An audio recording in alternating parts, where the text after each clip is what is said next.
Everybody, I'm Claire Ponton, the Mayor of the Mid-Coast Council. Members of the public are able to attend the meeting in person or view the meeting live through a web link on Council's website. The meeting is being recorded and a copy of this recording will be placed on Council's website as soon as practical after the meeting. The meeting must not be recorded, distributed or circulated by others without the prior written consent of the Council in accordance with Council's Code of Meeting Practice. Let's get a stand, please. Excuse me. I acknowledge the traditional custodians of the land on which we meet today, the Gatung-speaking people, and pay my respects to all Aboriginal and Torres Strait Islander people who now reside in the Mid-Coast Council area. I extend my respect to elders past and present and to all future cultural knowledge holders. Councillors, stay standing, please. We, the councillors of Mid-Coast Council, will undertake the duties of the Office of Councillor in the best interest of the Mid-Coast community and will faithfully and impartially carry out the functions, powers, authorities and discretions vested in us under the Local Government Act 1993 to the best of our abilities and judgment.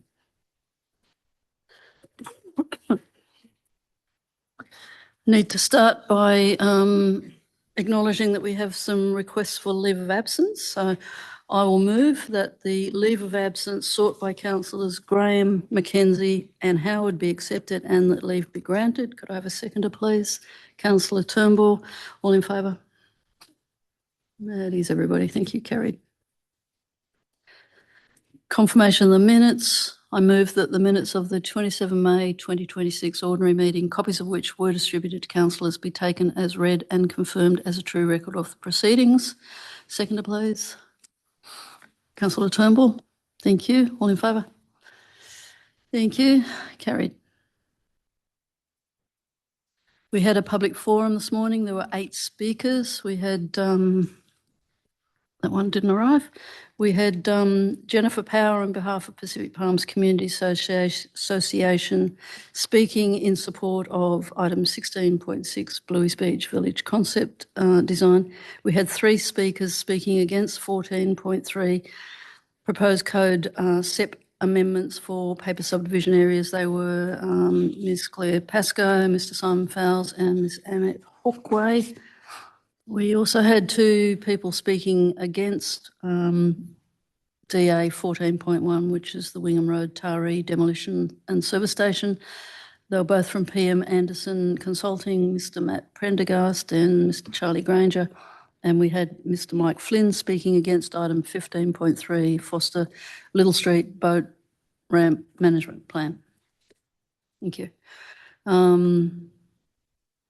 Disclosures of conflicts of interest. Who have we got? Councillor Tickle. Yes, thank you, Mayor. I'm going to declare a non-pecuniary but significant conflict of interest in item 14.5, paper subdivision.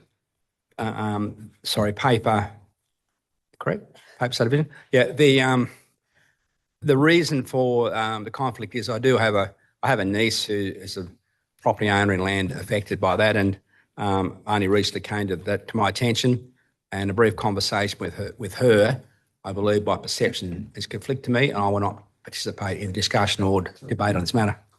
Thank you. Any further for today's meeting? Councillor Beasley. I have a non-pecuniary less than significant interest in item 17.14 matters before the court, as someone involved with council was on our ticket at the last election, and I will remain in the room. And that's 17.14, isn't it? To take it off my list. Excuse me. All right. So the first item on the agenda is item 13.1, which is a code of meeting practice. General Manager. Thank you, Mayor. This report brought to the council for the primary purpose of, following the disallowance of the model code of, suppose it's 2025 model code, disallowed in the upper house earlier this year, meaning that the 2025 model code is no longer prescribed by law. Consequently, it now falls to our 2021 previous code of meeting practice. which the council resolved to adopt at its 26th of March meeting last year. So for the purpose of this meeting, following this decision or the following decision of council, the 2025 model code will apply, given that the 2025 model code is now disallowed.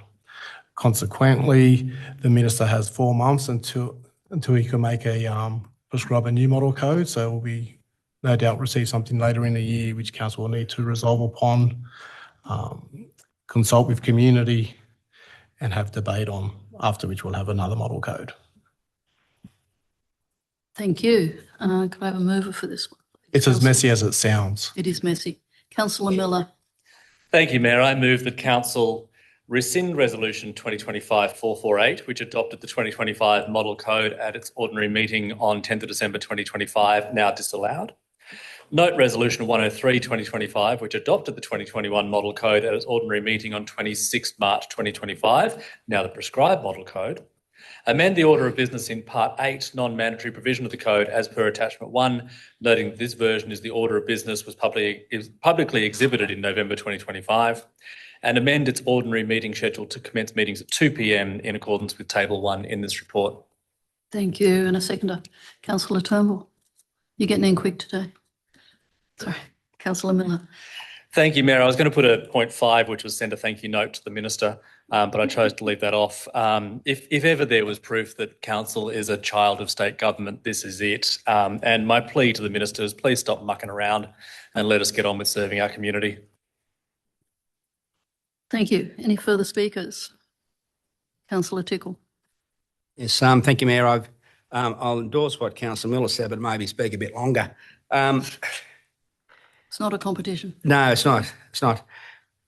I would urge the public to remain aware of what's going on. We're going to soon, no doubt, hear an announcement that the Minister for Local Government is going to have a regulatory constraint that will forbid councillors meeting with staff prior to a meeting to discuss matters of the agenda. But I want the importance of that and how I've seen it work so well since first elected in 2004 gives an opportunity for good decision making when you have professional staff, whether it be planning or other aspects, are able to educate councillors on matters that they may not quite understand. Now, particularly in the early term of council, when you have new councillors elected, gone through induction, do not know what a local environmental plan is, do not understand what a development control plan is, do not know what integrated planning mechanism means or where it sits, but yet are expected to give informed decisions in the best interest of the community that they meant to serve.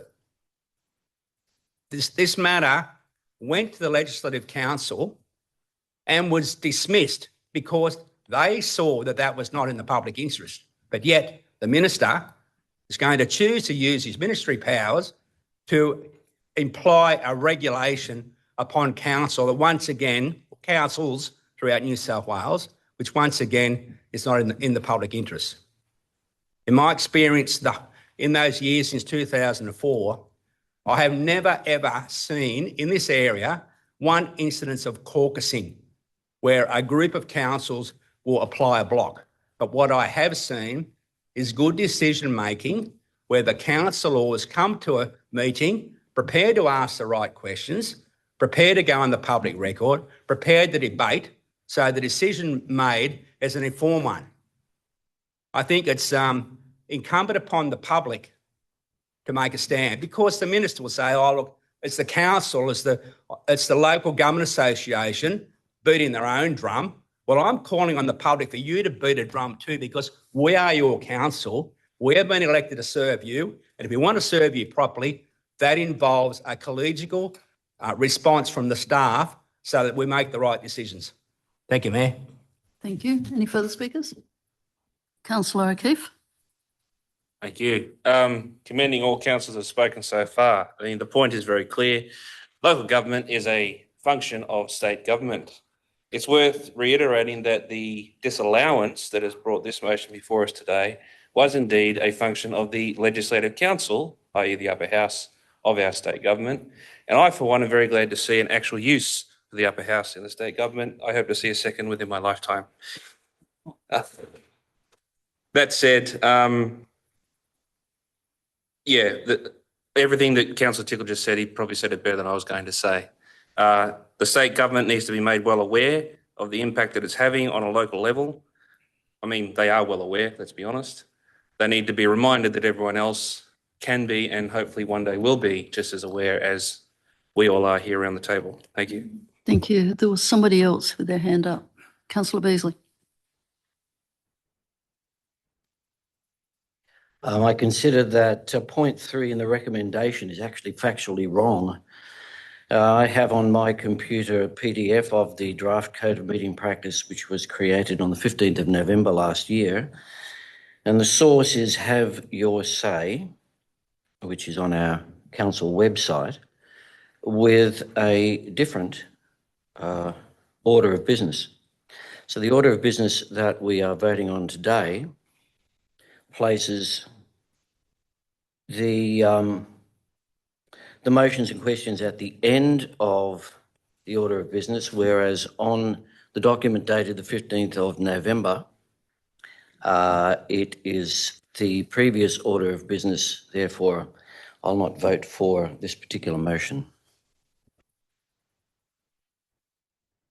Do we need to clarify that? That's correct. The difference is the order of business has been amended as per the attachment to the business paper. The council resolved earlier on a different order of business. So previous code had notice the motions and questions we've noticed at the start of the meeting. The council, and it can do so at any given meeting, amend the order of business, notwithstanding the code of meeting practice as outlined in the attachment, the attached code. Councillor Miller. Just a question to the General Manager or the appropriate director. Given, as Councillor Beasley points out, that point 3 says this version of the order of business was publicly exhibited in November 2025, could we get a clarification on that, please? Yeah, just give me a moment. Oh, apologies. Correct. So the notification of November 2025 was the amended. Hang on a second. Yeah. That's the code in last year. Yeah, that's the 2025 model code.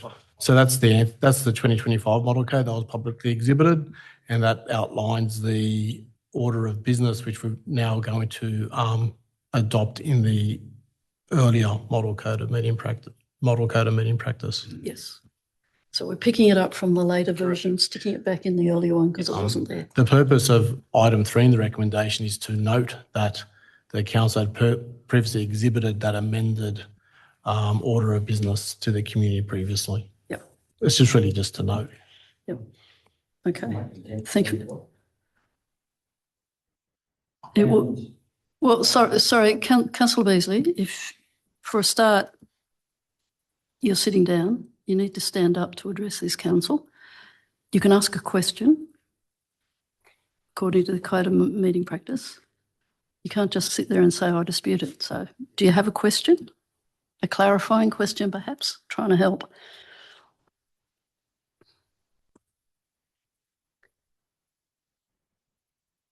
The only question would be to myself, which actually is, am I seeing what I'm seeing in front of me? That a PDF that has dates and the place that the PDF was gained from states that the order of business 8.2 in the Code of Meeting Practice is different to the one in which we are voting on, and therefore I stated the recommendation 3, which notes that this version of the order of business was publicly exhibited in November 25 is not the case. So in asking this question of myself, I say, yes, indeed, that's what No, I'm making a statement. I can't ask a question because can it's ask a been question. refuted. So through the General Manager, I might be able to clarify that. In November last year, the current code of meeting practice that we're using at the moment, because we haven't amended it, was publicly exhibited and had the order of business that is currently the scheduled order of business in that code. What we want to do, because we have to go back to the 2021 code, is amend the order of business in the 21 code to match that which council agreed to in the 2025 version of our code of meeting practice. And which we agreed to after a public exhibition period. Correct. Yes. So that is the intent of dot point 3. All right. I'm clear about what's going on. Is everybody else? Councillor Wilson? So for the public's sake, all the agenda items are going to be on the agenda, no matter the order, but the order's not changing. But to this motion, isn't this a turn of events? So the previous state-mandated code of meeting practice discriminated against those large regional councils by forcing councillors to travel an hour or more. This has caused councillors in other LGAs to resign because they couldn't meet that imposition. It also limits members of the public considering office because of this imposition. And it did not get through council. It is no longer prescribed by the state. And now it appears that though the minister, through the minister not engaging, not listening, he now has his own imposition. Local councils can now go back to determining their own code. Although the intentions of the minister may have been solid, you still need to listen and have something less discriminatory than that he put forward.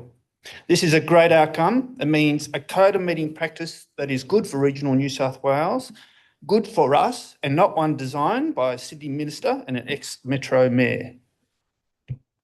Thank you. Anyone else? Councillor Miller, your right of reply.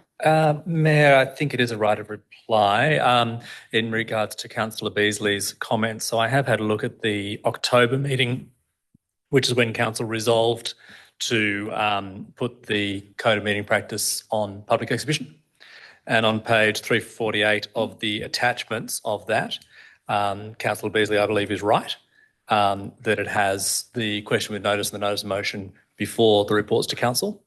And therefore, I would like to, if the seconder is prepared to back me on this, I would like to slightly amend the motion before we vote on it. And that is just to take out those last few words on item 3, which is just noting that. So item 3 would say, amend the order of business in part 8, non-mandatory provision of the code as per attachment 1, full stop.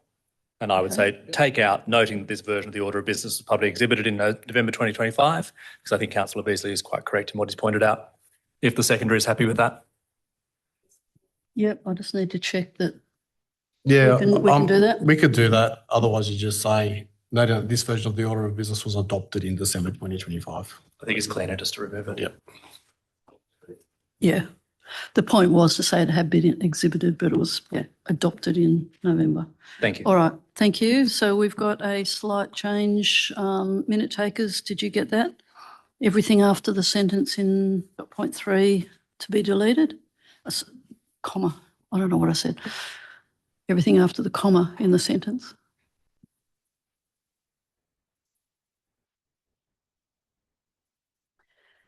Yep. Terrific. All right. I'm going to put that motion. All in favour? Right. And against? Councillor Beasley's voted against. The motion's carried. Next item of business is 13.2 Midcoast ARIC 2026 to 30 strategic plan. General Manager? Yep. Item 13.2 presents the revised and updated Audit Risk and Improvement Committee strategic plan for 2026 to 30. Has the council's ARIC work plan, and which is a 4-year strategic work plan. We've also updated the terms of reference and the internal audit charter for adoption by council. Thank you. Mover? Councillor Wilson? Thank you, Mayor. I move that Council adopt the 2026 to 2030 Mid-Coast ARIC Strategic Plan. as in attachment 1, update Mid-Coast ARIC terms of reference as per attachment 2, and adopt the internal audit charter attachment 3. Thank you. Seconder, please. Councillor Tickle. Councillor Wilson. I know many are frustrated by council and believe decisions are being made through self-interest, and that's just not true. Local council is a heavily regulated branch of government, and every year there is more regulation. All decisions need to meet standards, abide by the law and codes, and have someone check your work. So how do you do that? Well, you audit the biggest risks. You use 2 independent bodies like ARIC and our internal auditors.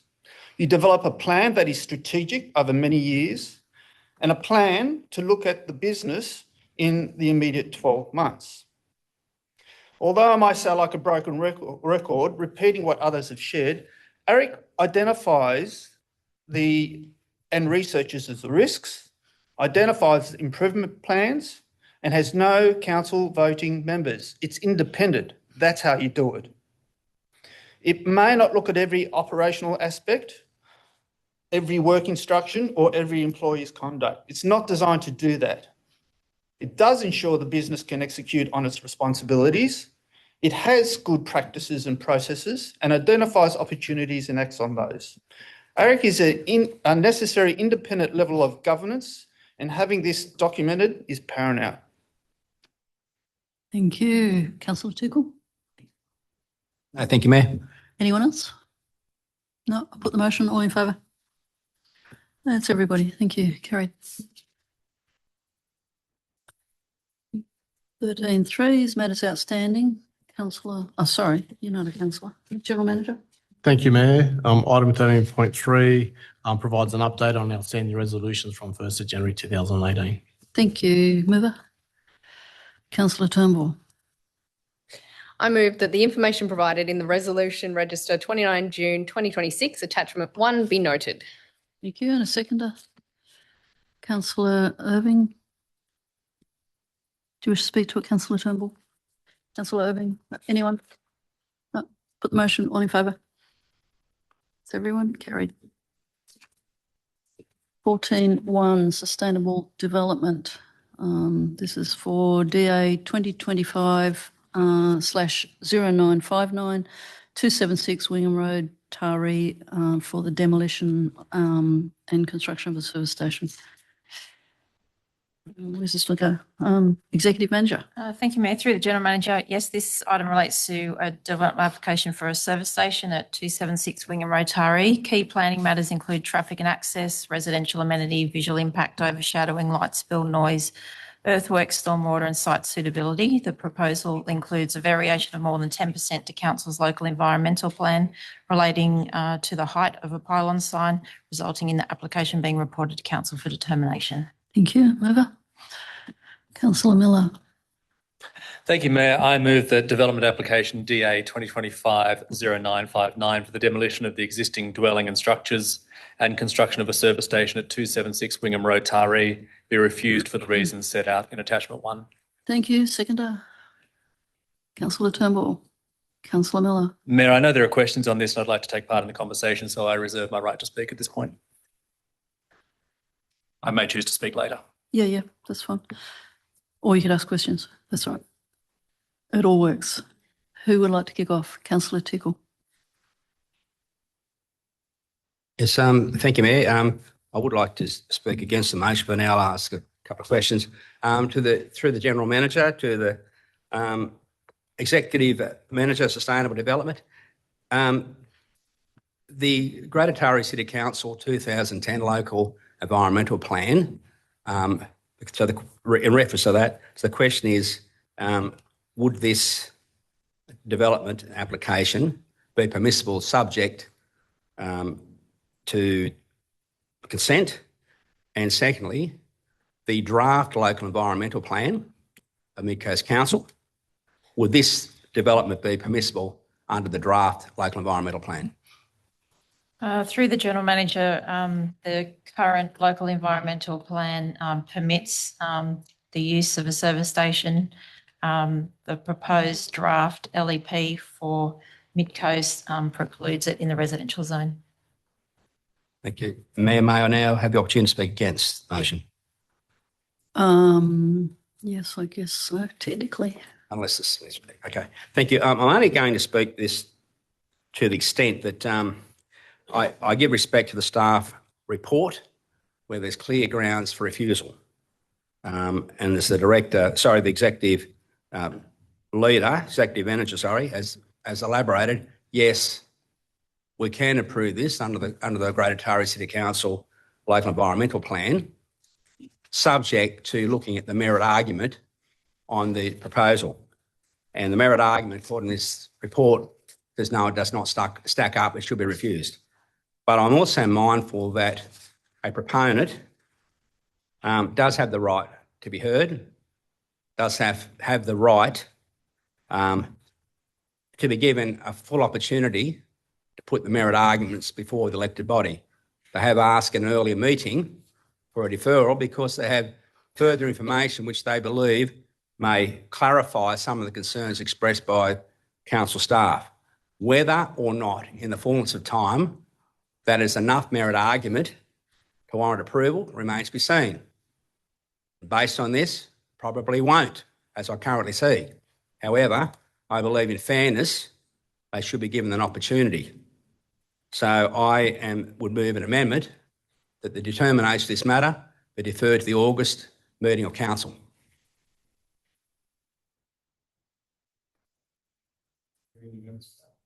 I think I have to move it when it's put. I do need a seconder. No seconder, thank you. I have a second. No. So do we have a seconder? Councillor Beasley. Okay.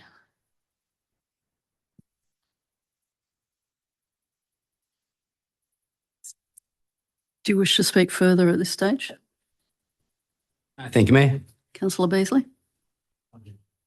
Okay. Councillor Miller. Mine is a question for the Executive Manager through the General Manager. In Councillor Tickle's address, is saying that obviously for fairness, people need to have an opportunity to discuss. Could the Executive Manager outline what conversations or consultation or opportunities have already happened between the proponent and staff? So prior to the development application being lodged, there was a pre-lodgement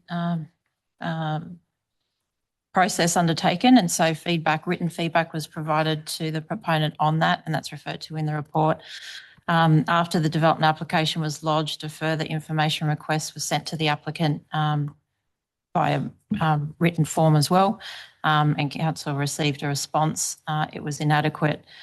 Council considered all of the issues. At some point, we need to stop asking for information if it's becoming very clear that the application won't be suitable for the site, and this application sets that out.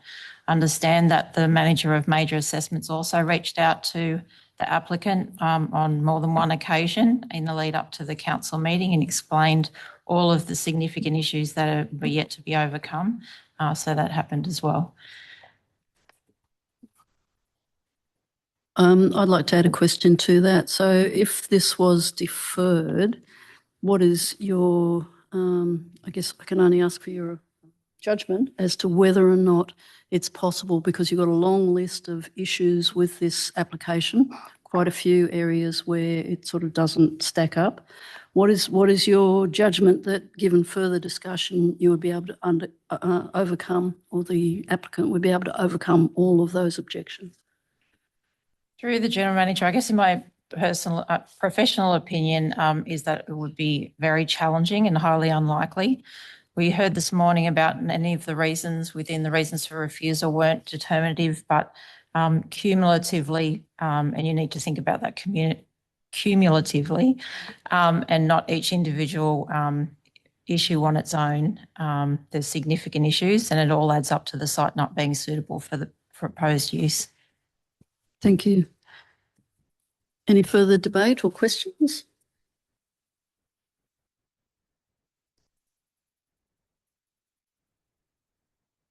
I guess so. Going to move the amendment, unless anyone else has any further questions. I'm not going to move the amendment. Yes, I'm going to put the amendment. All right, you'll put the amendment. All those in favour of the amendment, which is to defer for an unstated period, the application, please raise your hand. Okay, there's 3. And those against the amendment? Okay, which is 5. So the amendment's lost and we go back to the original motion. Does anyone wish to speak to the original motion who hasn't already spoken to it? Yes, Councillor Wilson. Just a couple of questions. I read in the report there's a concern about light pollution, and I'm assuming it's from the 10-metre sign. Sorry, this is a question to the Executive Manager through the General Manager. I'm assuming it's from the light, from the main sign out the front, which will shine down bushland and up to the roundabout. Is that the concern, or what's the concern about the light pollution? Yeah, so the term light spill is talking about artificial light escaping from the site and impacting surrounding residential uses. So that could be from the shop front, it could be from anywhere. The general term light spill could be yes. I think there is specific discussion within the report talking about the sign as well. Yeah, the height. And also, with regards to the traffic, there was a concern about the increase in traffic. Now, I see it's got 6 bowsers, 3 rows. What is an increase in traffic or that would create a concern? I mean, how many traffic movements would that be? Because I wouldn't have thought it would be a lot. Through the General Manager, looking at the attachment, the traffic attachment, the number of traffic numbers specifically increasing on the road as a result of the service station is somewhat low, but by nature of wanting to put the service station on the site, it's on a road that has relatively high traffic generation, and the issue that was raised by the development engineers was that there was issues around safety of turning in and out of the site and safety issues around that. Okay, so it's more the turning rather than the volume. Thank you. Sorry, does anyone else want to ask a question, or do I keep going? Keep going. Okay. The term adverse visual impact, is that defined? I couldn't really find that. I mean, it's a petrol station. We all see the petrol stations, and I'm trying to understand what's... Through the General Manager, visual impact for this proposal would relate to the impact of the physical form of the proposal on the adjoining lands in particular. So we're talking about an 8.5 metre structure from natural ground level, a wall, and admittedly it talks about stepping it in, but that would minimise it a bit, but not significantly. So you're talking about significant earthworks, cut and fill, retaining walls. When you add it up with the intrusive light as well, it's not fitting for the character of the residential area as well. Okay. Can I speak now? Yes, certainly. Okay. So the proposal here is to build a 24-hour 7-Eleven in a residential zone next to neighbours who will be or may be impacted by light, shadow, noise and smell pollution. Now, this is a small pocket of R1 zoning next to some industrial zoning. If people don't know, it's next to the Bunnings and some new industrial units that have gone down there along Bushland Drive. So I can see in the report, to overcome one issue, it creates another, like the high walls up to 2.5 metres put on top of retaining walls to address the sound. But then that creates an eyesore, a shadowing that wouldn't allow the full use of the neighbour's solar. I understand people should be able to do stuff on their own land, but not at the cost of others. This is like putting a pig farm in a residential block, or selling parcels of land for grades. And we cannot assume people will always do the right thing by the neighbours. So that's why we've got these zoning laws. Now, council has identified a number of unresolved issues, and the developer wants to have that opportunity to work with council, but I don't understand how we got to this point with the developer not understanding council's position to resolve them before we had this table today. So we also got to remember that the new LEP has been voted on, and we've endorsed it on behalf of the community. So the new LEP does not permit it. And I would be uncomfortable, although the current LEP is still in play, I would be very uncomfortable to endorse this petrol station when we're clearly indicating that the new LEP, in the new LEP, we don't want it. So I'm going to be voting for the motion. Thank you. Can I ask a question too of the Executive Manager? It's my understanding that if this is refused and they feel that they can address all of the issues, though they've failed to do that so far, they can actually lodge another DA. Could they? Yeah, Or through the General Manager, Yeah. there's also the option of doing a review.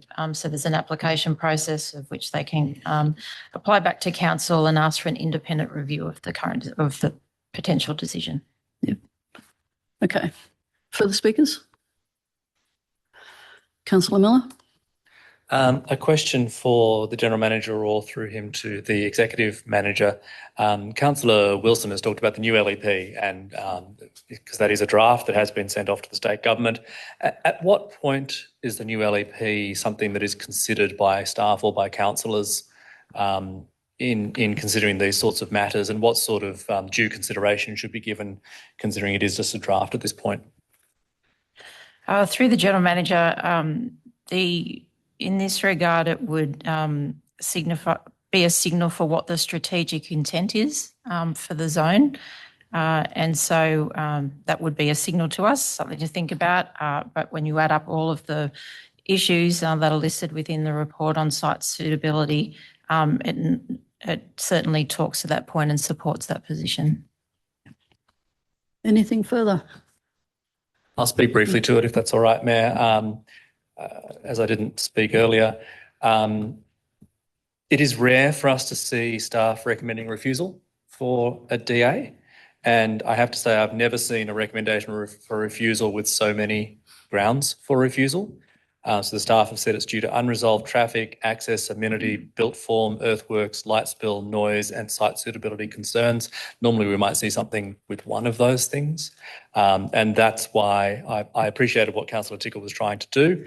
But I feel I don't want to sort of kick it to later if it's going to give the proponent sort of false hope that they might get a better outcome, and if it's going to spend the staff time on an outcome that's not going to change. That is a difficult thing to judge. I warrant that, but given there are so many grounds for refusal, that's why I'm happy to support the motion. Thank you. Anything further? No, I'm going to put the motion. All in favour of the original motion? And against? One councillor voted against, the remaining 4, so the original motion is carried. Going to, excuse me, going to 14.2, which is a DA at 40 Uray Road, Tanoni, for a dwelling. Executive Manager? Thank you, Mayor. Through the General Manager, this item relates to a DA for a dwelling at 40 Uray Road. Key planning matters include rural zoning, site suitability, bushfire, coastal and environmental considerations, access, flooding, servicing. The proposal includes a variation of more than 10% to Council's local environmental plan relating to minimum lot size for a dwelling on rural land, resulting in the application being reported to Council for determination. Thank you. Mover? Councillor Tickle? Thank you, Mayor. I move that the development application DA 2026/0148 for the construction of a dwelling on land at 40 Uray Road, Tanoni be approved subject to the conditions contained in attachment 1. Thank you. Seconder? Councillor Turnbull. Councillor Tickle, No, thank you, Mayor. Councillor Turnbull. Any speakers? Questions? Councillor Beasley.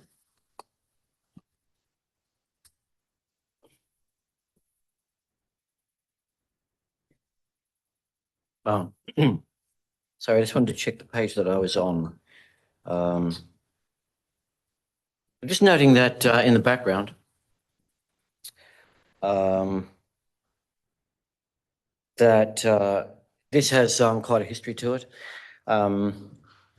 The interesting thing for council has been that after, and I'll have to read from the page, that the original DA was lodged in 2008, and there was an objection from state government in regard to the SEPP at the time.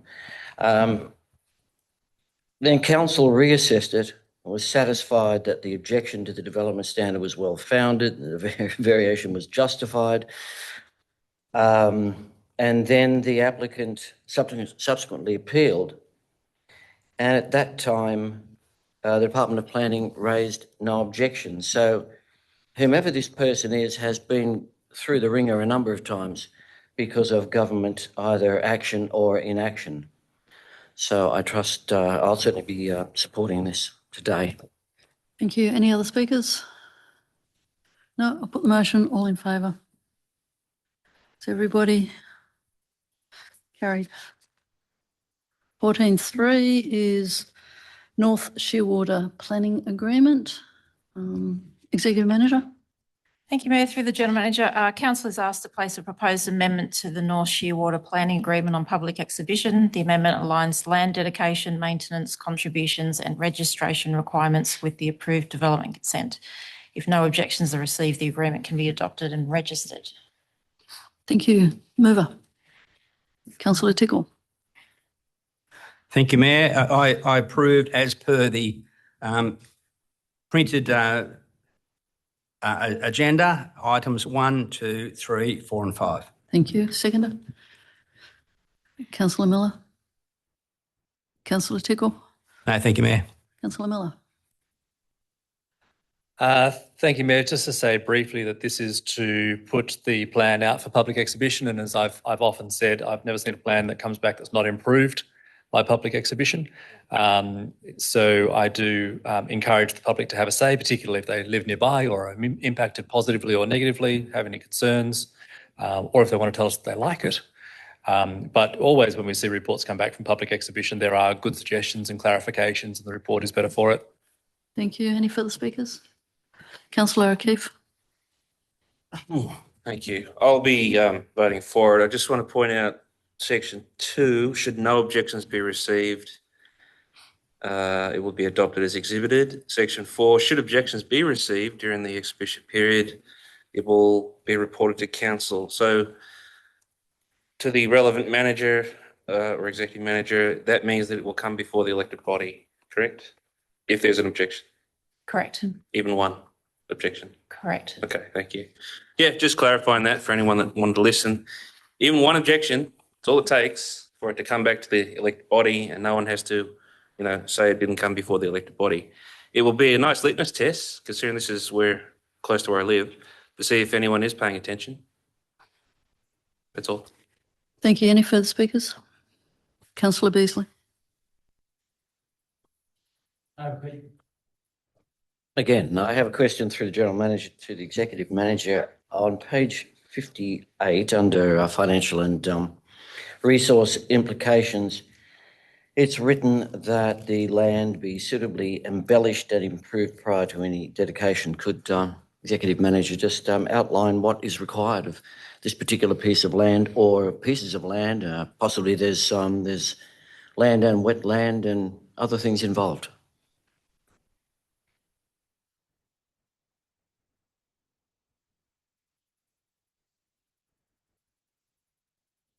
Through the General Manager, the embellishment, just give me one moment.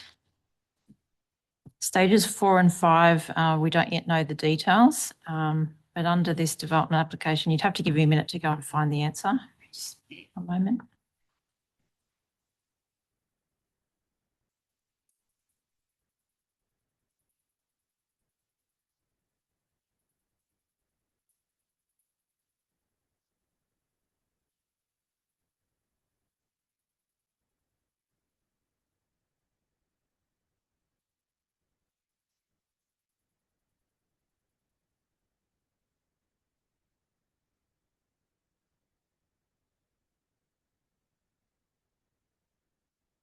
Sorry, this is taking a minute.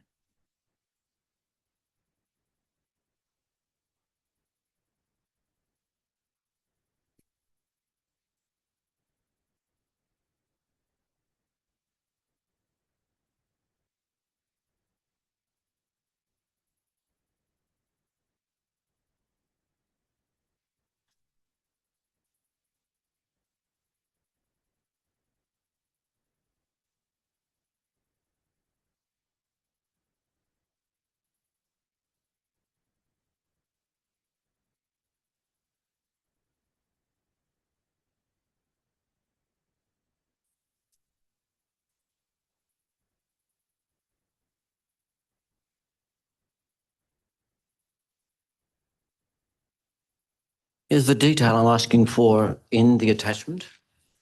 I didn't see anything that directly answered my question. Through the General Manager, I can see where it talks about land dedication within the deed of agreement, but I'm just unclear around the specific embellishment of land that is to be dedicated to council, what those exact items are. I assume that's, for clarity, that's your question, Councillor Beasley.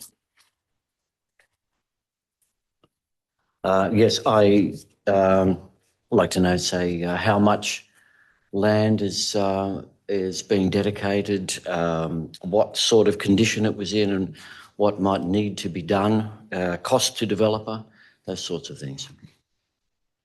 If it's not possible to answer here, and I appreciate that it may not be. Can because take you're that on digging notice. deep. And Yeah. Yeah, we'll happily sorry. take it on notice. Yeah. I can. Because we're not making a decision on the actual VPA, just to put it out for exhibition, that gives us time to actually investigate those things further if you wish. A general question then to the Executive Manager. Is this common practice to ask for dedication of land in regard to large-scale subdivisions? Through the General Manager, it is. Council has a policy that helps guide that.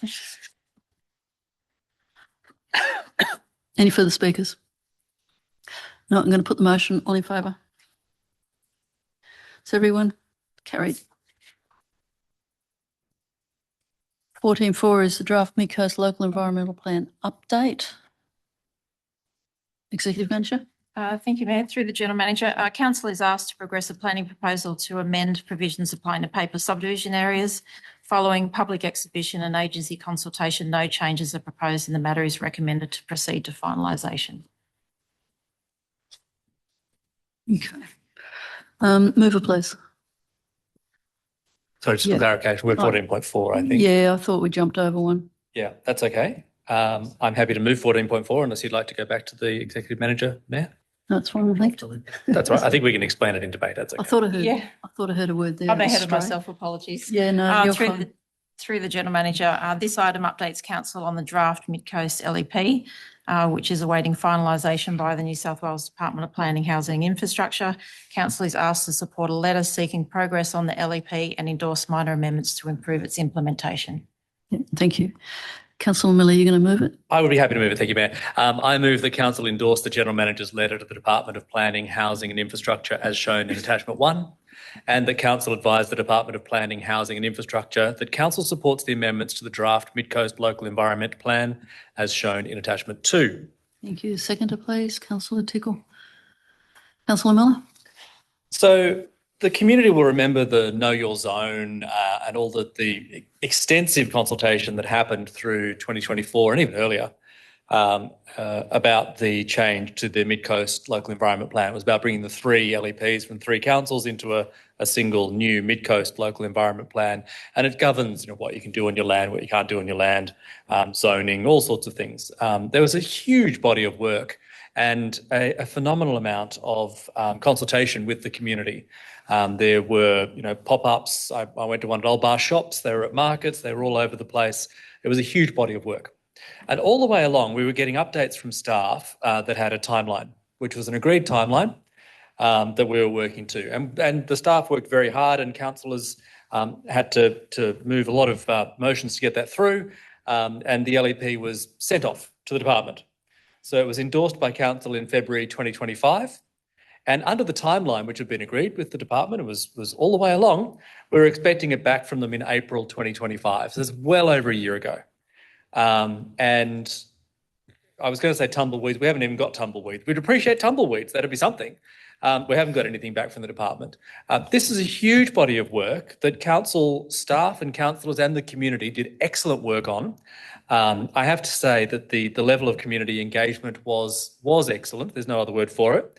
And it is disappointing that we're at the point now where council has to endorse the general manager's letter to the department saying, "Oi, get your act together," because we want to release some housing. We want to release, we'll do some planning, we want to release some infrastructure.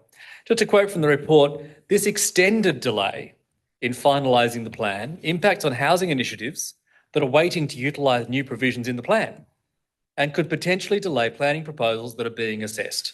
So it was sent off to the department in February 2025. The clock has been ticking ever since. And the reason for part two is the longer the draft sits out there, the more amendments are going to happen because life moves on even if the department doesn't. So that's why we're having to send through minor amendment here, minor amendment there, because the draft's not finalised. Get it done, get your homework done, get it back to us. The community can move on with certainty on this new LEP and not have a draft floating out there like we heard at a previous matter. To what degree do we have to consider the draft? I really implore the Minister and the department to send it back to us as soon as they can. Thank Well, you. probably sooner. Sooner, yesterday. Further speakers? Councillor Tickle. Yes, thank you, Mayor. I certainly endorse the thoughts expressed by Councillor Miller, but I will have one, and I guess Councillor Miller, if he would agree, and that's to a further dot point 3, that the General Manager communicate with the respective state members should this matter be protracted further. Do we need to define what protracted further means? Could I assist Councillor Tickle and just say that the letter, when it's sent to the Minister, also be sent to the local members? That'd be easier, Councillor It's Tickle? easier. That would suffice my concerns. Thank you. I'd be happy to add that as a dot point 3, that the General Manager also send the letter to relevant local state members. Thank you. That's being sorted. Did you want to speak, Councillor O'Keefe? Yes, please. So, yes, the LEP, as Councillor Miller said, was a massive body of work, and I'm a little stunned as to why we're still talking about it. Has the state not made it official? I asked about this when we passed the LEP last year, and the term statutory weight was mentioned. Can I ask the Executive Manager if that's still a thing? So General once Manager? it's been referred to, because it all has statutory weight, just means that you can't refuse it solely on that basis. It's not determinative, but it has weight. Sounds So like a it's limbo relevant. state of sorts. It's just relevant. Right. When did we originally expect the LEP to be gazetted? Last April. Last April, yeah. Just making that clear. Is it appropriate for anyone in this room to guess as to why it's been delayed so long? It's not a matter for me to comment on. Okay, that's why I asked in that way. And the bit that concerns me quite a lot is point 3 in the General Manager's letter about the aquifers. What is the state's position on the aquifer zoning? Oh, so we're seeking some sort of position. Okay. Through the, correct. Okay. Well, that's terrifying because my drinking water comes from Tea Gardens Aquifer. And I would love to know what the zoning is over that. So would the other 5,000 residents, as well as the people who get their water from the Nabiac Aquifer. So what more can we do or say in this room to get the state government to, trying to think of a phrase that's not expletive. Finger out. Can I say that? Sure. All right, to pull their finger out and just get this thing done so we can all move on with our lives. That's a rhetorical question. I need to answer. Thank you. Any further speakers? Councillor Wilson. Just quickly, the LEP is taking too long to get gazetted. I hope ratepayers know that we do have a long-term water security problem, hence the circa 260 million Kawarik offline water storage reserve, whatever we're going to call it. We are concerned of and experienced significant water shortages in the last significant drought. We need to protect our groundwater aquifer and the land above it at Tea Gardens and Nabiac. We need to formally rattle some cages. It is taking too long. It is not just a LEP defining where people can build and can't build, but it also defines what we need to protect. Thank you. Any further speakers? Councillor Beasley. Picking up on something that Councillor Miller mentioned, that the extended delay in finalising the plan impacts on housing initiatives that are waiting to utilise new provisions in the plan. I'm wondering whether I could ask through the General Manager of the Executive Manager what these housing initiatives might be that we are waiting on. Through the General Manager, I think probably the leading consideration is we've currently got 3 sets of plans, 3 different local environmental plans, consolidating into one really clear framework for applicants and homeowners to come in and deal with would be the key consideration. Is there anything specific that the Executive Manager might choose to pass on? Obviously, when it comes to particular planning proposals, that's not something that can be publicly available, but is there... I guess by nature, the local environmental plan opens up a broad range of uses across a range of different zones. We're keen to see it. Could I ask the Executive Manager what communication has taken place between planning and council, as it has been 16 months, so I would expect that both council and state planning would have been talking to either party with delays, problems. I note that in the attachment on page 830, it mentions 2 mapping errors. So mapping errors, maybe it's us, maybe it's them. There could be in such a large LGA with so many zones across such a large area, and of course trying to harmonise 3 LGAs, difficulties in doing that. Could the Executive Manager just give us an idea of what has taken place over the 16 months? Through the General Manager, considerable engagement has occurred between the strategic planning team and the leadership team and Department of Planning throughout that time period. It is complex and there's a lot to work through, but the timeframe is extended, and certainly Mid Coast Council's always responded in a very timely manner when further information is required. It's understood the largest body of work that they're left with is drafting a legal instrument with Parliamentary Council's office. We're in line behind whoever else has got their draft plan and any other draft policies that are being undertaken across the state. There is significant changes in the New South Wales planning system at the moment, and we've got no doubt that it's impacted by that body of work as well. There's a couple of reasons. They're also working through some of the submissions as well, but we would have expected that this was more than enough time, just purely if we were going to use that as a reason to undertake the assessment and finalise. Thank you. I'll just speak briefly to it. Considering the time that the draft LEP took to be drafted in its current form, and the negotiations that would have taken place during that time, both with planning and with Department of Primary Industry, to have a further 16 months does appear on the outside to indicate that there have been disagreements of some sort that have not been resolved. Something like a mapping error is a reasonably simple thing to fix, but we can only guess, of course, as councillors and as members of the public, as to what has taken place in the past and what has taken place since the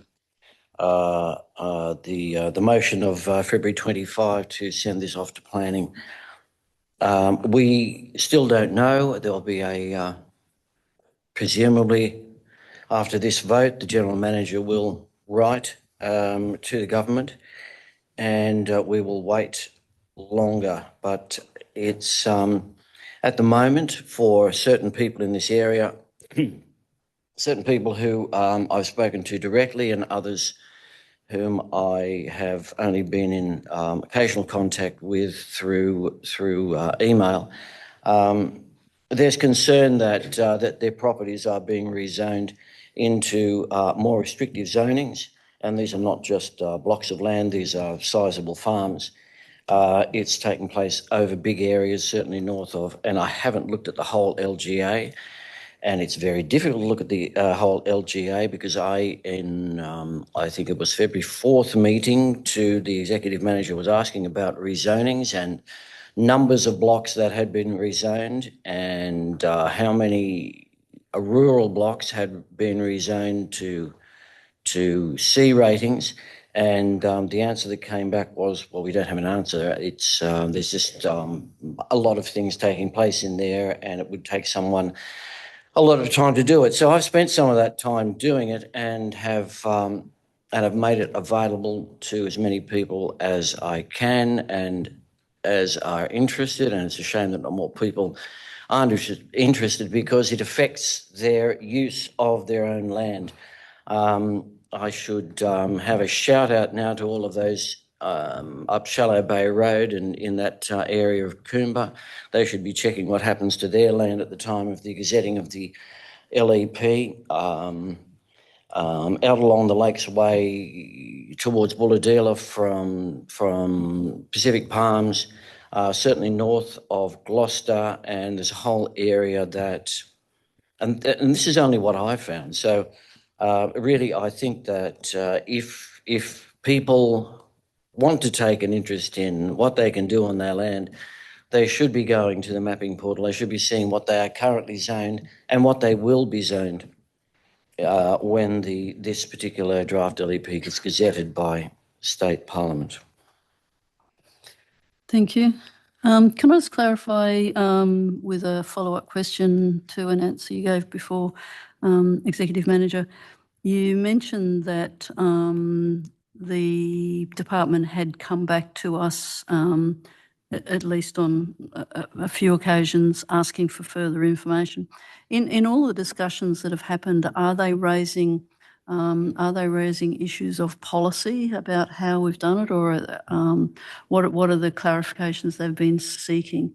I'm just trying to get a feel for whether we do believe that the delays are due to them not being comfortable with the LEP, or rather, as you suggested, that it's in a long queue of legislation that needs to be drafted.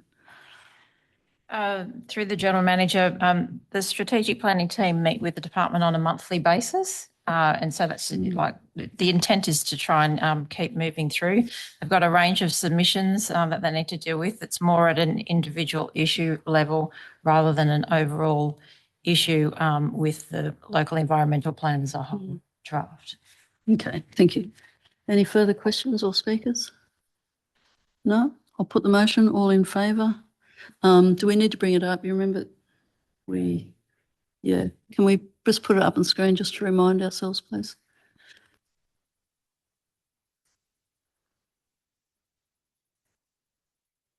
Okay. Everybody happy with that one? Please raise your hand. Yeah. Yes, added number 3. Just wanted to remind everybody that we'd done that.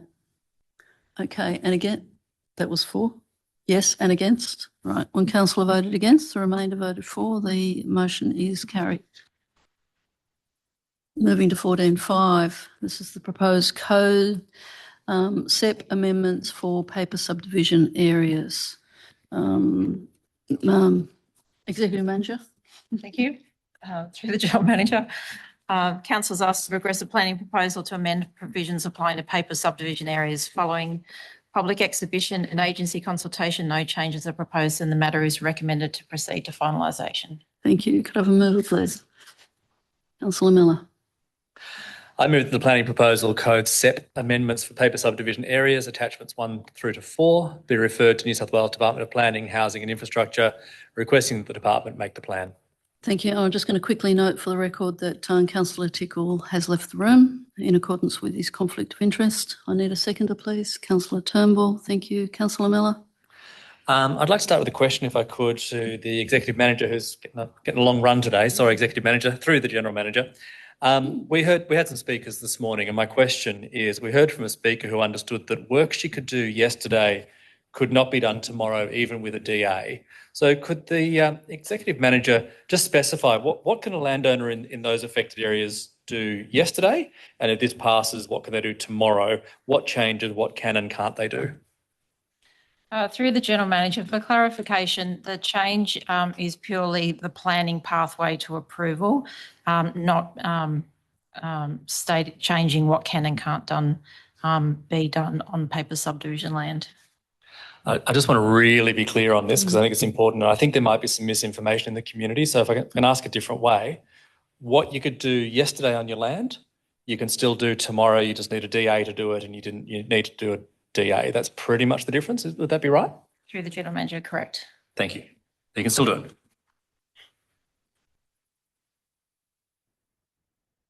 I might as well speak on the matter, seeing I'm up, if that's all right, Mayor.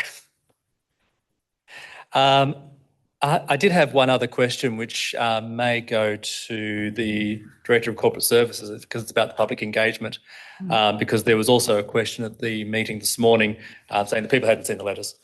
So to the relevant director or executive manager through the General Manager, can we confirm that letters were sent to the relevant landowners and they were sent to the same address as the rates notice? I think that's the only address we have. Can we confirm that letters were sent on that basis? That's the mailing list that they go to.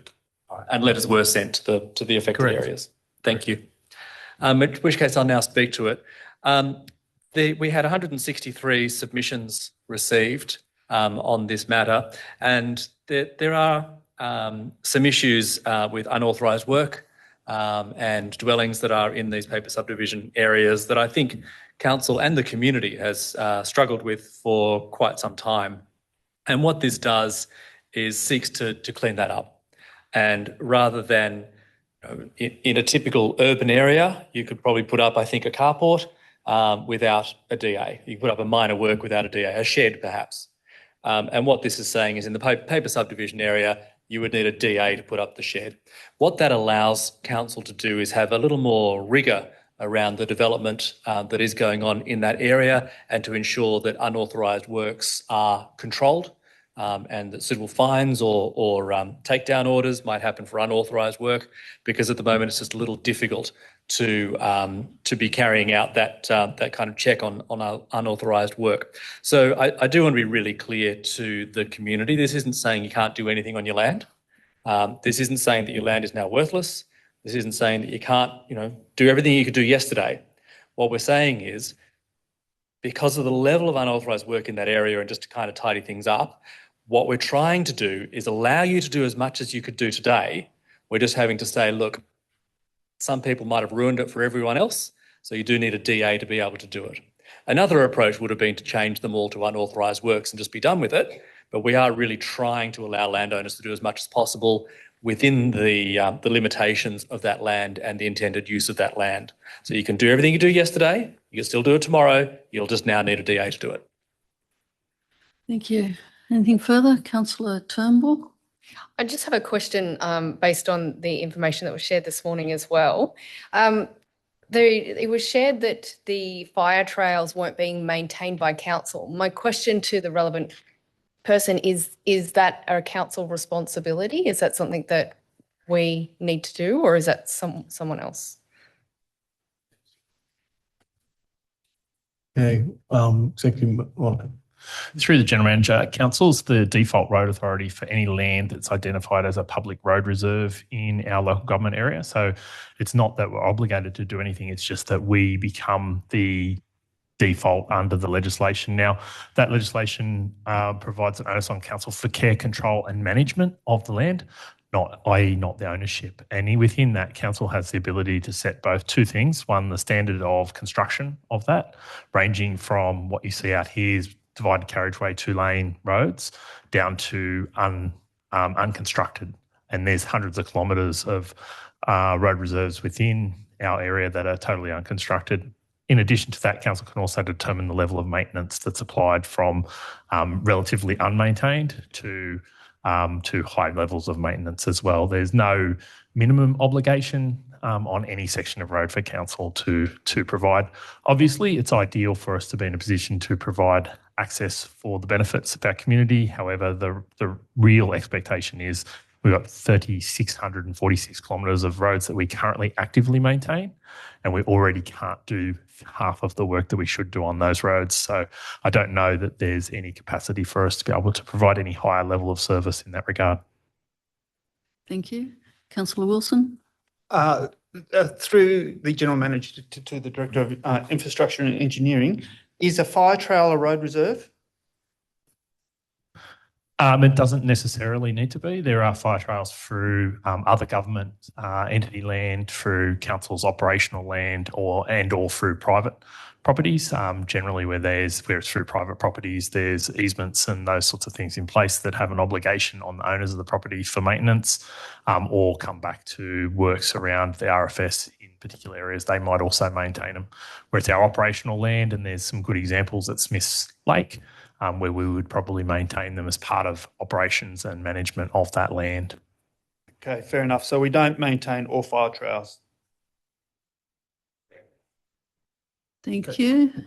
Councillor O'Keefe? Thank you. A few questions, if I may, through the General Manager, because I'm not sure who exactly all of these will go to. So, first one, has Mid-Coast Council been as clear as it can be on the implications of owning, i.e. what can and cannot be built currently on non-urban land? Or is there room for improvement, I guess, in clarifying that? Through the General Manager, we certainly meet our statutory requirements, and there is a significant body of work on our web pages. There's been an engagement process that's occurred with this proposal. We're always, as by principle, open to suggestions on how to better engage with the community. But broadly, there's a range of mechanisms in which we deliver community engagement. So another way to put that is the information is available, you just have to find it as a potential owner of non-urban land? Yes, generally, but also on conveyances, there's still an obligation on the conveyancer That's my next question. to provide information to the purchaser on what they can and can't do on their land. And on a general conveyance, there'll be, say, requisitions on title, and you could ask the vendor or the owner certain questions of what you can and can't do, I would have thought. Or you could undertake your own inquiries on a purchase on what you can and can't do with respect to the land. Thank you. I accept that there's plenty of information because I myself have looked it up and I found it, and it wasn't that hard. There's also happens to be, in the case of North Arm Cove, where there's lots of non-urban lots and a significant paper subdivision, a sign at the entry to the area that says contact council. My question about conveyancing was just that. I think General Manager's answered it, but I'm going to say it anyway. If you were to buy in the area, who should you ask? The answer was conveyancer. Is that correct? Correct. Council doesn't undertake. What normally happens in a general conveyance is council gets asked for a planning certificate, and that will tell you restrictions on land use, and we get asked about outstanding rates. Thank you. All right. If I may. Yes. Just add to that, council offers a free service. So for purchasing or vesting in any proposal or any land, we recommend a discussion with council and not only real estate agent. Absolutely. Yeah. Not only a real estate agent. I'll reiterate that. Through the General Manager, that's not new. Yeah, I know. This has been going on for 30 years. I know. That's why I'm putting on the record. In simplest terms, if I can ask this, why has it been necessary to make these changes now? In simplest terms. Through the General Manager, in simplest terms, we see the ongoing impact in paper subdivision areas, particularly to the environment, significant tree loss as a result of what's occurring in terms of unauthorised developments, a number of them of which are characterised by the kinds of developments that are being encompassed under this, precluding exempt development and requiring a development application to come into council. Thank you. If I may speak to it. Okay. So with the clarification just sought and received from the managers, It is quite obvious to me that anyone seeking to buy in a paper subdivision has plenty of opportunity to figure out what they can and cannot do. By personal witnessing, because I've seen it when I drive in the North Arm Cove, there are plenty of things going up in there and trees coming down that cannot possibly be legal. However, I have had people say to my face that this is okay because it's exempt. So that, to me, forms a logical pathway from where we were yesterday to where we are right now, which is the exemptions are being taken off the paper subdivision because people are using them as an excuse to do the wrong thing. I am very open to a debate on that at any time. My contact details are on the website, but I'll be supporting this fully. Thank you. Any further speakers? Councillor Irving? So this morning I heard that council benefit from this. But what benefit does council get from acquiring land from landowners who haven't paid their rates? Does council have to pay rates on this land that's acquired? And how much land has council acquired? Through the General Manager, council does have to pay rates on its own land. We don't get a benefit from it because we're largely getting a liability. And the reason we're getting the liability is because of unpaid rates in the first instance. So it is of no benefit to council, particularly when we have it on the books that we're not proposing to do any development of that land. Thank you. Anything else? Councillor Wilson? Yes, you can go. Through the General Manager to the Director of Corporate Services, do we have to pay stamp duty for the transfer of the property and legal costs? Through the General Manager, no, we don't. Thank you. Councillor Beasley? Through the General Manager to the Executive Manager. There are a number of nominated paper subdivisions in this motion, and it looks like we have more than that number in this LGA. Is that correct? Than the Through the General half Manager, dozen? that's correct. And could I ask whether there's a reason why this particular motion only deals with those and not the others? Through the General Manager, the short answer is the Department of Planning asks us to preclude certain ones in the gateway determination. Okay. Further question. It's stated in the motion that there's a DA application cost of $322 up to or possibly at the level of $20,000 construction. Could you outline what further costs there would be to someone who needed to go through a DA process at around that sort of level of construction cost? So we're talking about the sorts of things that, say, are currently exempt. Sorry, can I just get a clarification? Are you asking about the cost of what it would require an applicant to prepare an application, or is that what you're asking, Councillor Beasley? Yes, so the $322 cost makes it sound as though it's a very simple and easy and cheap thing to do. But there are definitely further costs to an applicant that would need to be incurred to go through that process, and then they would have to have plans designed. They'd presumably need a construction certificate, et cetera, et cetera. Could you just outline in a general sense what they might be? I mean, the costs would vary depending on the proposal and what the cost of works are.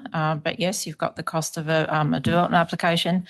Depends on what the proposal is, but it could be something that's very straightforward. So if we're talking about something that's already within the current exempt development provisions, it suggests it's small in nature. Sometimes it might be a more involved construction certificate and sometimes it might not. Sometimes because of the small nature of some of these proposals, you might even be able to potentially hand draw something, or if for a shed, for example, it might well be that drawings are already provided as standard from a shed supplier. It's a difficult answer to specifically provide you with a response. So there would definitely therefore be the cost of a construction certificate which would need to be applied for either through council or through the planning portal. Okay. And then, of course, the applicant's costs in design. We're talking about simple design, so could be back of envelope, I suppose, but I think those days are over. One more question. I'm wondering, Executive Manager, how many lots does council actually own? How many have we ended up with? Is this tens, hundreds? How many would there be? Through the General Manager, we do currently own hundreds of lots. I couldn't give you the exact number off the top of my head, but happy to provide that number to you on notice. Please. And just to briefly speak to it, because there are other paper subdivisions in this LGA, my feeling about this as much as it is trying to deal with an ongoing problem of decades, it would be better for council to actually have, in the end, some really strong guideline from state government as to how one should deal with paper subdivisions. Personally, I would prefer that it took this sort of decision-making out of, it's possibly not the best way to put it, but took the argument out of this and assisted the residents that are there, those people who have bought homes, who have building entitlements and are living in a house, and those people who have bought land with the hope maybe one day of living in something. And of course, those people who currently, whom we've heard plenty from, have exempt development avenues available to them.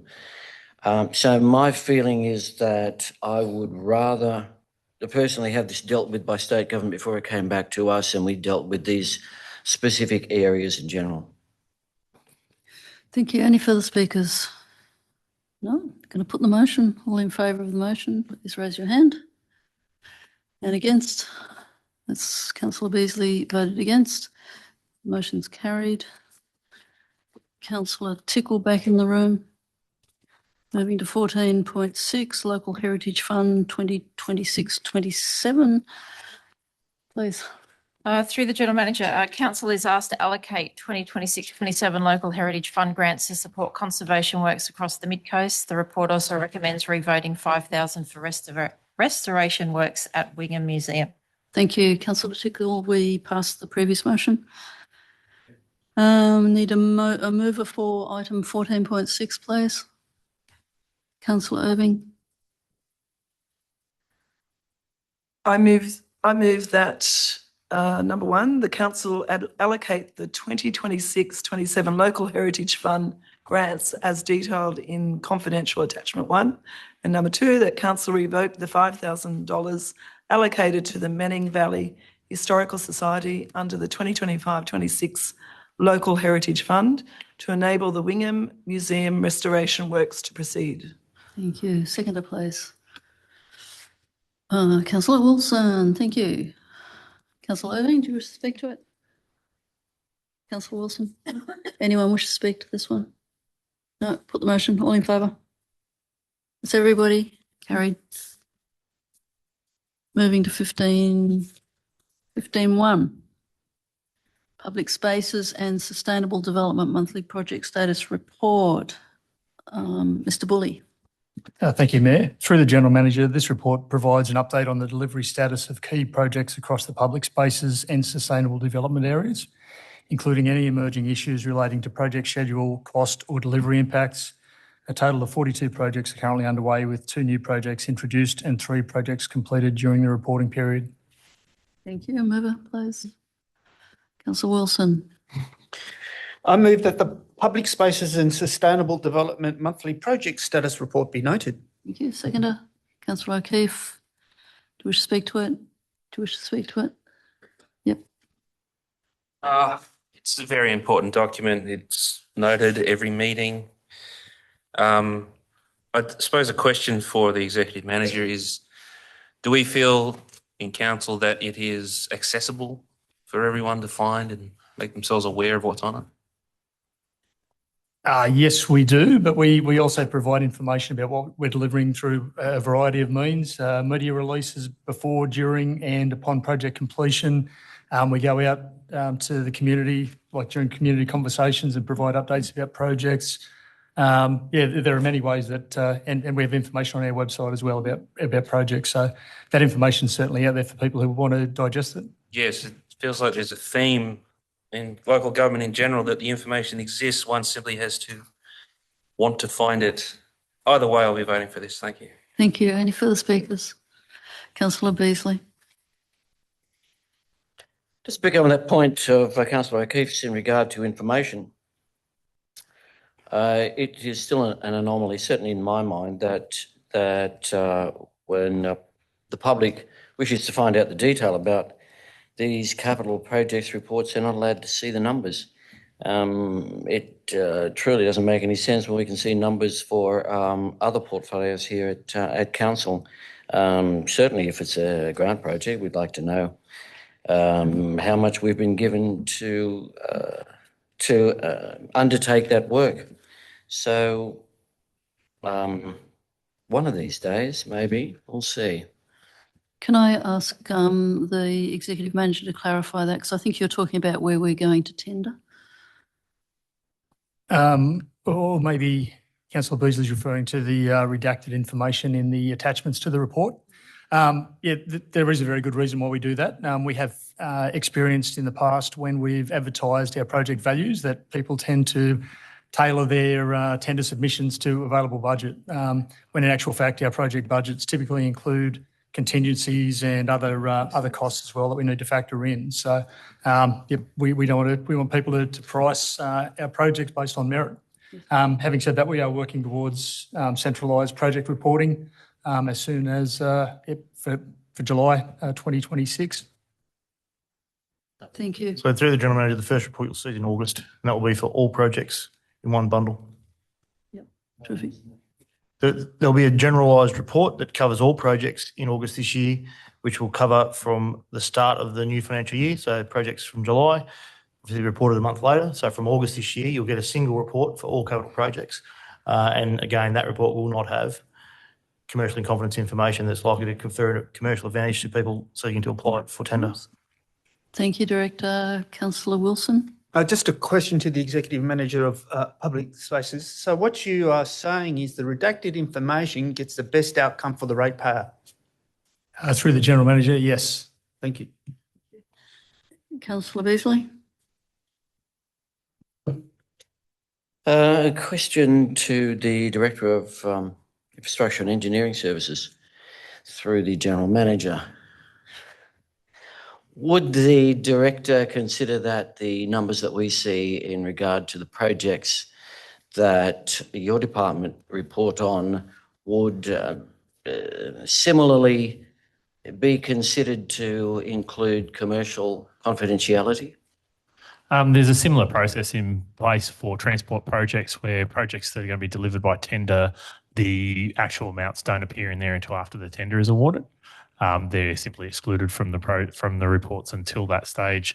In the water portfolio area, the reporting tends to be at a higher level or roll up several higher components into that area, so it's not reflective of the value of the project from prospective areas. And we tend to find we're dealing with a lot more money, so there tends to be a lot higher scrutiny provided by contractors, so they're not looking simply at our budget as their guide.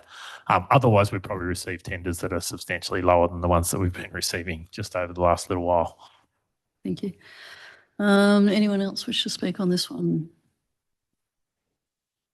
Further question through the Mayor to the General Manager. Does it not seem as though the answer that we've just received from the Director is certainly at the time of tender being accepted, allow for the figures of capital works to be available to the public? We're going to do a one-size-fits-all project reporting framework, which includes water and transport in every part of the business, so we're consistent. That's one of the things I've been asking for, and the elected body's been asking for some time, and you'll start seeing that in August. I've expressed concerns in the past in this chamber about disclosing budgets on particular aspects of work so we get best value for the work. Council adopts its budgets for particular projects every year, so there's numbers there, but it doesn't break it down in a way that's going to prejudice the council. From August, you'll see a uniform way of reporting. In the water project space, High Warwick, you'll see different numbers for the off-river project, and they're always over $200 million, but it doesn't mean, one part of the project is 200, it's the whole project itself. Thank you. Anyone else wish to speak on the motion? No? I'm going to put the motion. All in favour? Thanks. That's everybody. 15.2 is Boronia Park Netball, a naming proposal. Mr. Bully. Thank you, Mayor. Through the General Manager, the purpose of this report is to advise Council of an application from Great Lakes Netball Association to name Boronia Park Netball Courts and Club Rooms the Pauline Carr Netball Centre. Staff have assessed the application against Council's naming of public reserves and facilities policy and are satisfied it meets the relevant criteria. Thank you. Mover, please. Councillor Miller. Thank you, Mayor. I move that Council place on public exhibition the proposal to name Boronia Park Netball Facility as the Pauline Carr Netball Centre. If no objections are received, then the naming proposal be adopted and the Department of Planning, Housing and Infrastructure Crown Lands advised. If objections to the proposal are received, a further report be presented to Council for consideration. Thank you. Seconder, please. Councillor Turnbull. Do you wish to speak to it, Councillor Miller? I do. Thank you, Mayor. As the Director mentioned, Council has a policy around the naming of places and things. Because there is a policy and a sort of a framework that people need to work through. So if anyone is thinking of naming something after themselves or another, I'd encourage them to go onto the website and have a look at that policy because it's quite a strict way to go through. But this, I did not know, Pauline, but the Pauline Carr, but we have a letter here from the Netball Association. I think Joan Schubert was supposed to speak this morning, but didn't make it for whatever reason. She has given a note, which I would like to read out because I think it says very clearly why we are going through this. And it says, while netball had been played in the Foster-Tuncurry area prior to 1977, opportunities were limited and there were no established competition for junior girls and young women. A small group of passionate volunteers worked to create those opportunities, building what would eventually become Great Lakes Netball Association. When Pauline Carr arrived in the Great Lakes during the 1980s, she brought extensive experience in netball governance and administration. As the inaugural president of Great Lakes Netball Association, she became the driving force behind the growth of netball in our community. Pauline never accepted no as an answer. She worked tirelessly with council, sporting bodies and community stakeholders, always seeking solutions and advocating for better opportunities for local girls and women. Through her leadership, persistence and vision, netball progressed from temporary facilities to securing a permanent home at Boronia Park. The association flourished, new clubs were established and generations of players benefited from the opportunities she helped create. Many dedicated volunteers have contributed to the growth of netball in the Great Lakes over the years and their efforts should be recognised. However, Pauline was the pioneer. She provided the vision, leadership and determination that transformed an aspiration into a thriving sporting community. Her legacy extends far beyond courts and buildings. It lives on in the thousands of players, families and volunteers who have been part of Great Lakes Netball Association. So I think that's great recognition for the work that happened.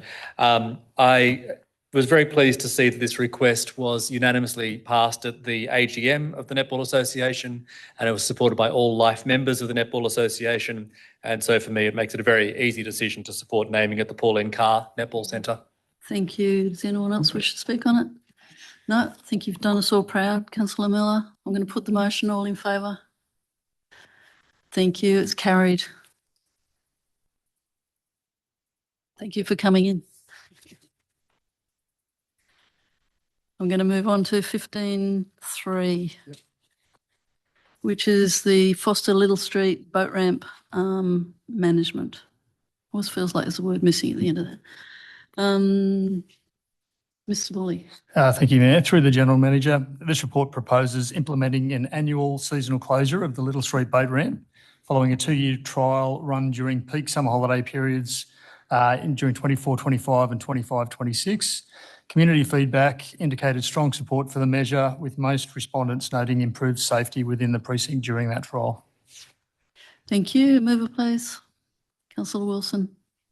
Thank you, Mayor. I move that Council notes the outcomes of the 2-year safety trial at Foster Little Street boat ramp and endorse that the boat ramp be closed on an annual basis for 24 hours a day for a reduced period from 15th of December to the 31st of January with the use of signage and a bollard to implement the closure. Thank you. I need a seconder. Thank you, Councillor Irving. Do you wish to speak to it, Councillor Wilson? Just briefly, we've tested this. We know it works. We've done it for a couple of years, and the outcomes that we wanted to achieve is to make it safer. So it's going to be safer, so we should do this. Short and sweet. Thank you. Anyone else wish to speak? No? Put the motion. All in favour?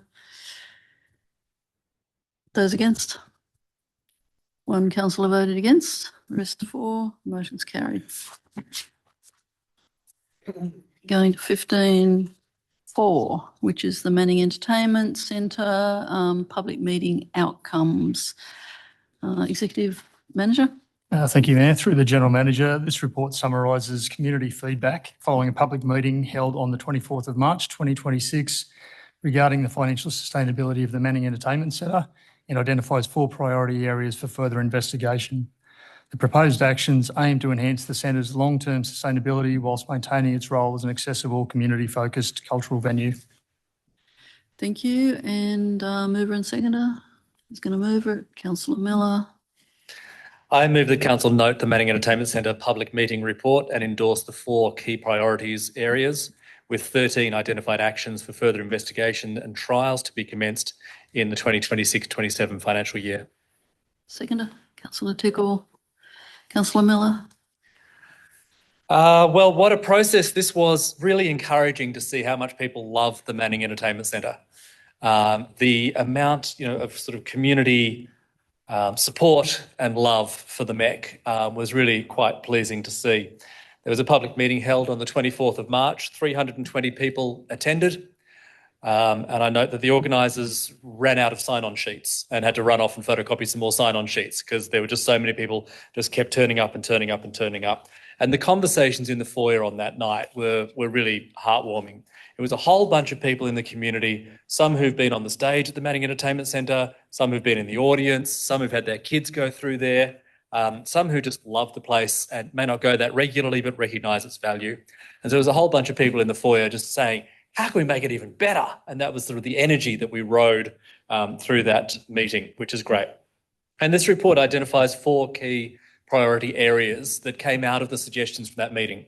So all the people that made submissions either on the night with the big post-it or filled in those forms, and people who made submissions in the weeks afterwards as well, your thoughts and opinions have been heard. And so the 4 pillars that we'll now be looking at for further investigation through the coming financial year. Pillar 1 is strong community attachment to the MEC. We certainly saw that at the public meeting and in the conversations. And so they'll be focusing on the marketing plan, looking at the venue identity, community value, the history of the centre, the strong role that volunteers play at the MEC, and the cultural and economic contribution that the MEC makes to our community, which is fantastic, and strengthening partnerships with arts organisations and so forth. They're looking at dining and transport options. That message came through very strongly.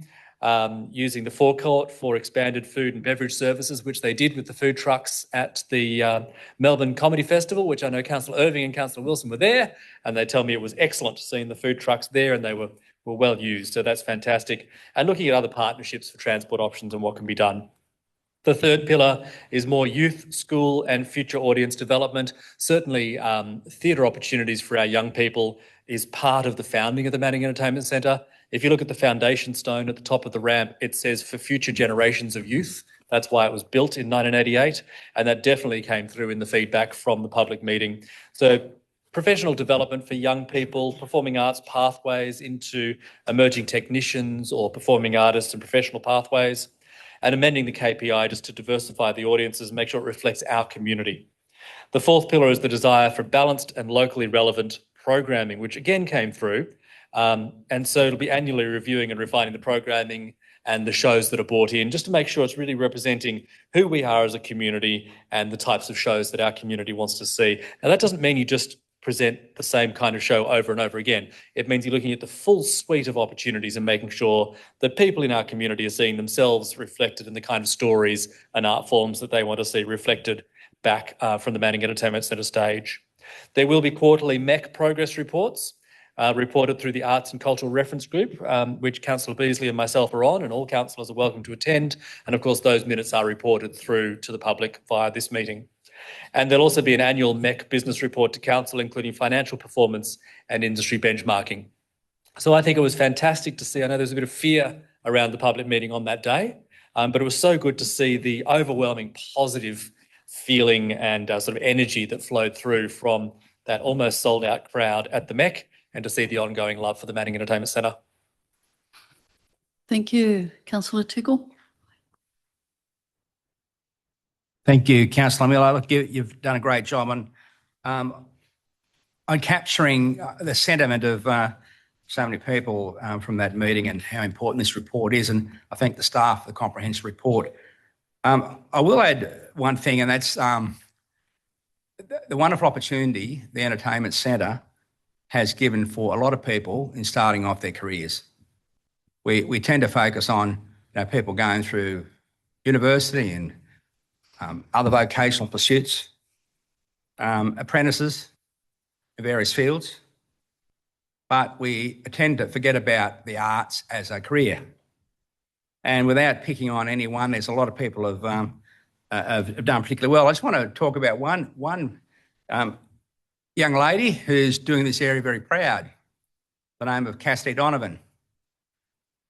Cassidy played the female, but she played one of the male roles of Oliver in her first performance. That would be somewhere probably around 17 odd years ago. And as she got up there and sang, did a great job.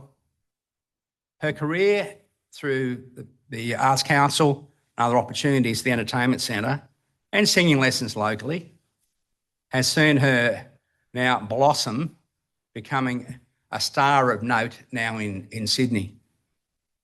The array of reviews she's been getting from various theatre companies, and the latest one, her role in Sister Act, has really brought her to notice for some of the major producers in this area. There was write-ups in the local press, but certainly picked up far wider of her acclaimed performance. She started at the Entertainment Centre. She started with the Stedfords. She started with local teachers. She started with the Arts Council, teaching her theatre. The Entertainment Centre, not only is it vital for the community in supporting the arts, it's a way to educate future people who make a career out of entertainment and the arts. So I would just add that I would like to thank the community for their absolute passion and bringing forward ideas. How can we make the MEC even better than what it is now? And I commend the staff for their dedication trying to work with the community to do just that, and by so doing, adding to the sustainability of the Entertainment Centre. Thank you, Mayor. Thank you. Any further speakers? Councillor Wilson. Thank you, Mayor. This stemmed from Councillor Graham's query about financial sustainability on the MEC. So let's look under the hood a little bit and remember that in July 23, the team went through a restructure and they started to form a strategy and did a service review in 24. So it's relatively not that long ago that the machine is starting to gear up. And they were looking at metrics of increasing the number of bookings and increasing patronage. And they also looked at benchmarks across the industry and compared ourselves to the likes of the Glass House, and we compare very, very well. So the team's doing a great job. It doesn't mean that we've won the race. Always got to kind of reflect, and this has given us cause to do that and make a already good strategy better. So I commend the staff. Thank you. Anything further?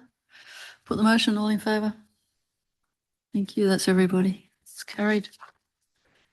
15.5. Now, I've got a list of proposed motions that we might like to do on Globo or by exception.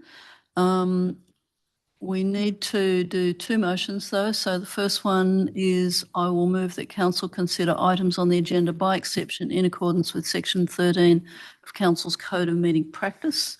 I moved it. I need a seconder. Councillor Miller. Thank you. All in favour of that?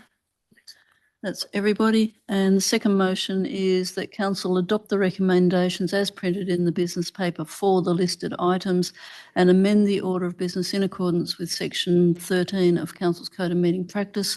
And I've handed the list to the minute takers.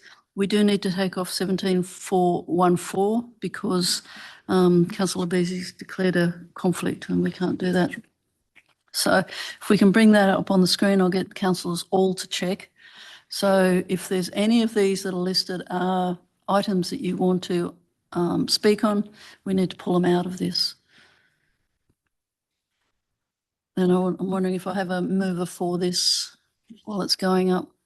Mayor, just for people listening at home, would you mind if one of us reads out what those numbers are? Yeah, I usually do. There's a lot of them there. For the two bobs? People listening at home have this right in front of their face. People watching on their do. screen, yes.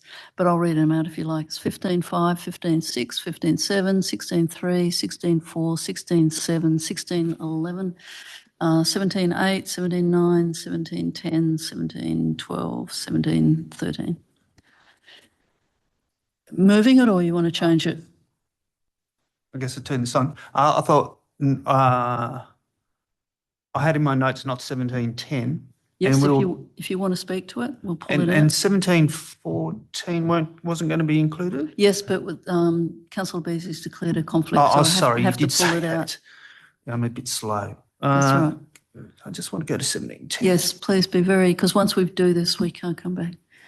Be very clear.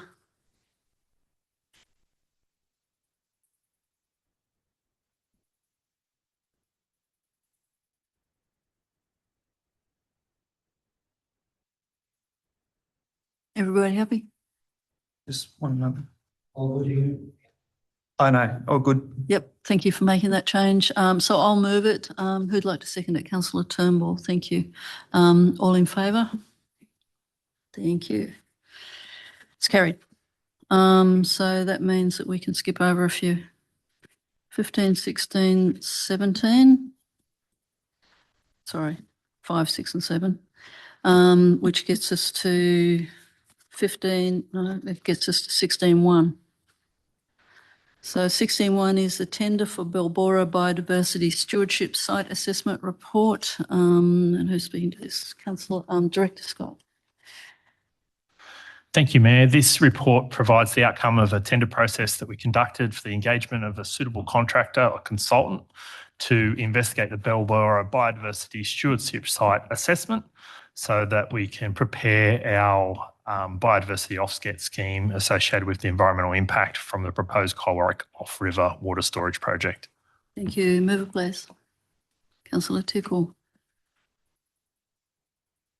Thank you, Mayor. I move to point 1, council proceeds to negotiate with EMM Consulting to enter into a contract, the Belbora Biodiversity Stewardship Site Assessment Report, contract number 100876.4, following satisfactory negotiation of the contract terms and conditions. And point 2, council delegate authority to the general manager to execute the required contract documents.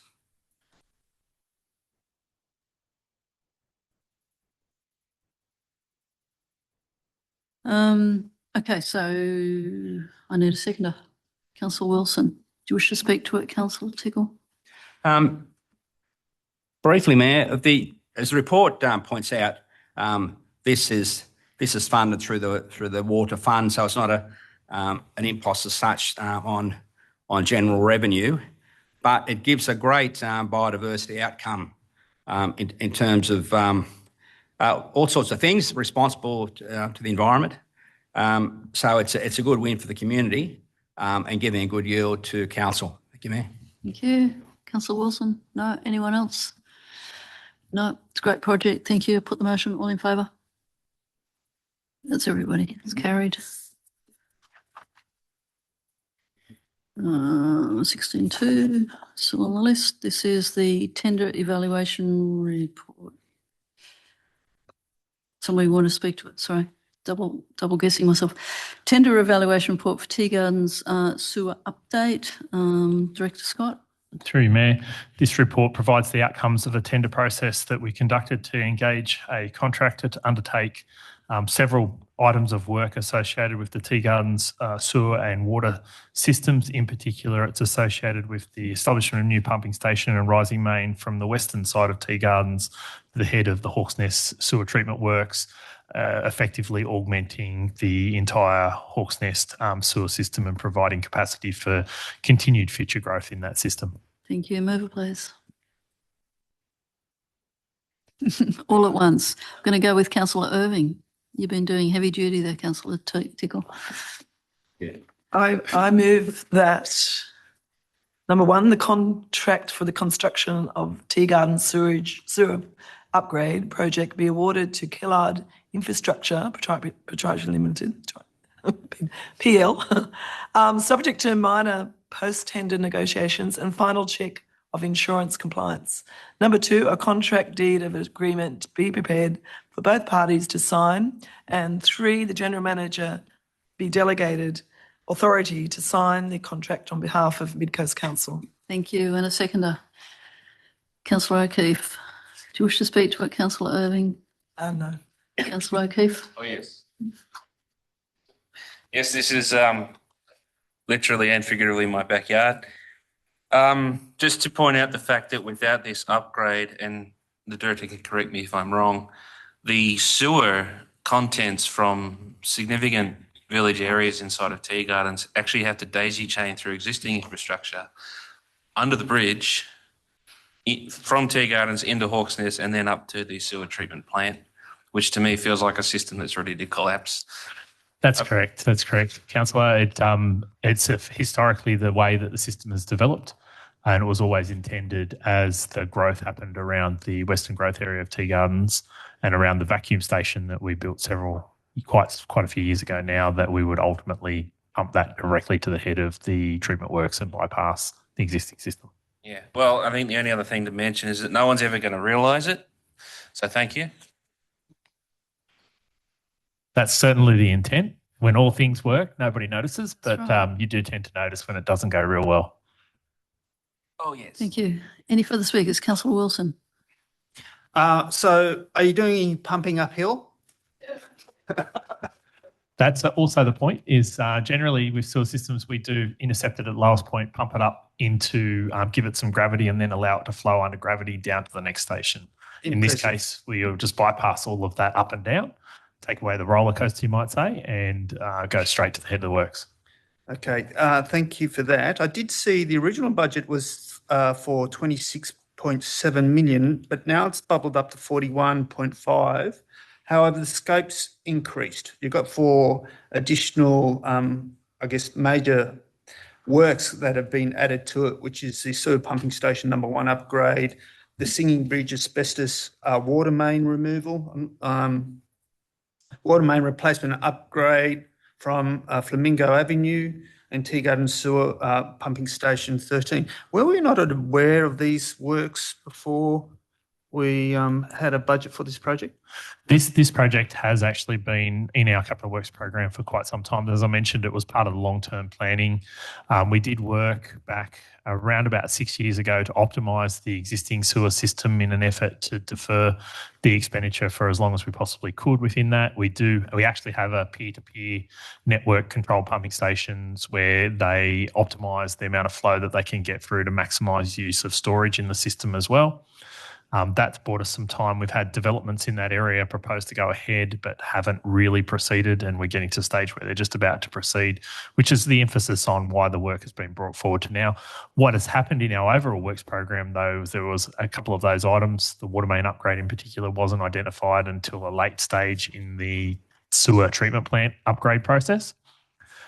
So it's had to be added, but those projects have also been the minor projects have also been in our capital works program. So this other project, which started quite a few years ago, didn't have indexed budget, has come through, and virtually to bring it all, to get all the work done, we've virtually consolidated into one tender process so that we're not running multiple separate small projects. The additional work scope is about $5 million. It's a bit under $5 million, and some of that is developer funded because we're going to be doing work in that area. In addition, we've also made some allowances of additional allowances around $7 million for the potential impacts we have through pricing fluctuations around diesel, around pipe costs, and around those things that are a little bit unknown or were a little bit unknown when we started the tendering process, which is a result of why the budget increase has been quite consistent. As I mentioned, the age of this project in our program and not carrying forward the budget with an indexation automatically applied to it is something that's hit all of our water and sewer programs recently, and part of the learnings we've had from previous reports for our ARIC committee that we're trying to correct and make sure that we have that process embedded into future years so that we don't start off with a figure and then as it becomes 2, 3, 4 or 5 years out of date, it can be easily 15, 20, 30% below what it would have otherwise been if it was indexed and market rated. Just one last question. Are we borrowing against this project and over what period? I think for this project at this point in time, we're not proposing to, but we are shortly proposing to borrow in the sewer fund because of the degree of capital works that we've got, and that's something that was highlighted through the work that we've done in the LTFP. Because we are into a major upgrade process of the sewer systems. Councils be aware, we had Gloucester sewer treatment plant recently. We're currently halfway through Hawk's Nest. In effect, this brings us in the vicinity of $120 or $30 million worth of sewer works in progress at the moment once this project commences as well. Wow. Thank you. Anything further? Councillor Miller? Thank you. Some questions for the Director through the General Manager along the similar vein. I hear your answers to Councillor Wilson. Thank you. That has helped. So in the report, there were some items in the water budget that have been pulled into this, and you've explained. So that sort of gets us, it was 26.7 million. You said there was about 5 million from the water budget and then about another 7 million of costs have gone up due to Iran. That gets us to about the 38, but it's at 41.5, so still another 3.5 million that I can't quite account for at the moment. And that potentially reflects the level of risk that the industry is placing on it. You'll note that we did have quite a degree of variation within the tenders. We did quite a level of assessment on those tenders to try and give a level of equivalence in the way that we assess the tenders through the tender assessment report. That, in effect, that's where we've understated what we've estimated the tenders to be.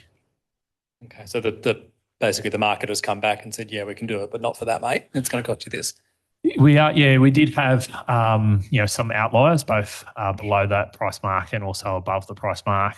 Obviously, this one through the tender assessment, the price and non-price criteria brought this the middle group into the preferred positions as the best value for council and most likely be able to complete the work. So of the increase, there was about, I think you said about $5 million that was already budgeted in the water budget that comes across to the sewer budget. Is that what you're saying? Not expressly. There's some of the that budget was additional in the sewer. It's the total. I don't have the individual numbers, but it was the total amount that added up. Yeah, it was about $3.5 million in extra work and $800,000 in the developer work. So I simply rounded it up to around 5. That's fine. We're speaking in broad numbers. I know I don't want to. The report also says the formal budget increase request, because it's quite a big budget request, has been submitted via the Gateway report, ready to implement approval process. If we approve this tender now, what happens if that budget increase is not approved? If you approve it now, then effectively you authorise us to be able to go into a contract. If you don't approve the budget to go with it, then physically we can't go into the contract because before we sign it, we must have the budget being available. So I would say the two approvals are contingent upon each other. Okay, so it's not a chicken and egg. They actually both gates have to be open, essentially. Correct. And, council has the option, if they so desire, not to do the work. We probably have to bring back a report around the implications of that, considering the success of our deferral strategy beforehand. Up until now, I certainly wouldn't recommend back to council continue to defer it because that will have real implications upon continued and additional growth in that catchment area or the level of risk that council carries with overflows from the existing sewer system, particularly during wet weather events, in that being a sensitive marine environment that receives it. Sure. And I certainly want Councillor O'Keefe to be able to flush the toilet and everything to go well. So it is a very important project. I say that. But I think you'll understand, Director, with the budget going from 22 to 26 up to 41.5, it does raise some flags that I need to ask about, which is okay. You're answering the questions. The figure for the budget in the new financial year, so what the budget we're about to approve later today, is that figure based on the 26 or the 41, or what's the change to the budget?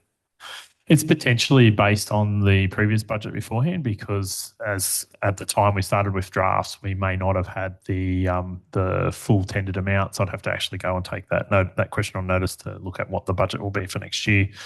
Effectively, if you're applying it this year, the way we'll capture that is in probably most likely in the carryovers. So it'll be an amount that will come through in the carryovers to make sure that next year we have availability of cash to fund the likely claims that we'll receive on that project as the year progresses. What you'll find potentially is that the length of the project is over 12 months anyway. So we probably had cash flow over 3 years, being this year, next year, and the financial year after, to carry the full period of the contract. So there's probably a little bit of slippage and leeway within that as well. That if the work's going to be carried out that way, that would be sensible, because we don't see a $41 million sort of bang in the budget that we've almost finished. But if it is smoothed out over the years, if the works work out that way. So my final question was that, which you've partly answered, but it'd be interesting if the Director of Corporate has something to add as well. The impact on the sewer fund and the long-term financial plan, even if it is spread out across the 3 years, it is going to have an impact on the long-term financial plan. That's right. And we do have a regular process of reviewing the capital works put forward as part of the preparations for the budgeting cycles and revision of the long-term financial plan. If you're comparing the previous years with this year's, which you will later this afternoon, some of that levelling does occur anyway, because the work still needs to happen in relation to replacement of some of those major items. What we're trying to do is balance the amount of cash we have in reserve, the amount of borrowings we have, and our financial capacity to manage those borrowings over that time. So you'll note in the 10 years that the plan shows a return of the fund to a healthy operating surplus, which is obviously at the end of the capital program, we get back to achieving that. That will just potentially take another year or two to get to that point, depending upon how some of the other works that were planned to do end up coming in relative to costs. Thank you. Thank you. Anything else on this? I'll put the motion. All in favour? That's everybody. Carried. Now we've done 16.3 and 16.4. Need to come to 16.5, which is the Blues Beach Village Concept Design. Director. Thank you, Mayor. This report provides the feedback from the community engagement undertaken on the draft village concepts designs and recommends to Council an option for adoption. Thank you, Mover. Councillor Irving.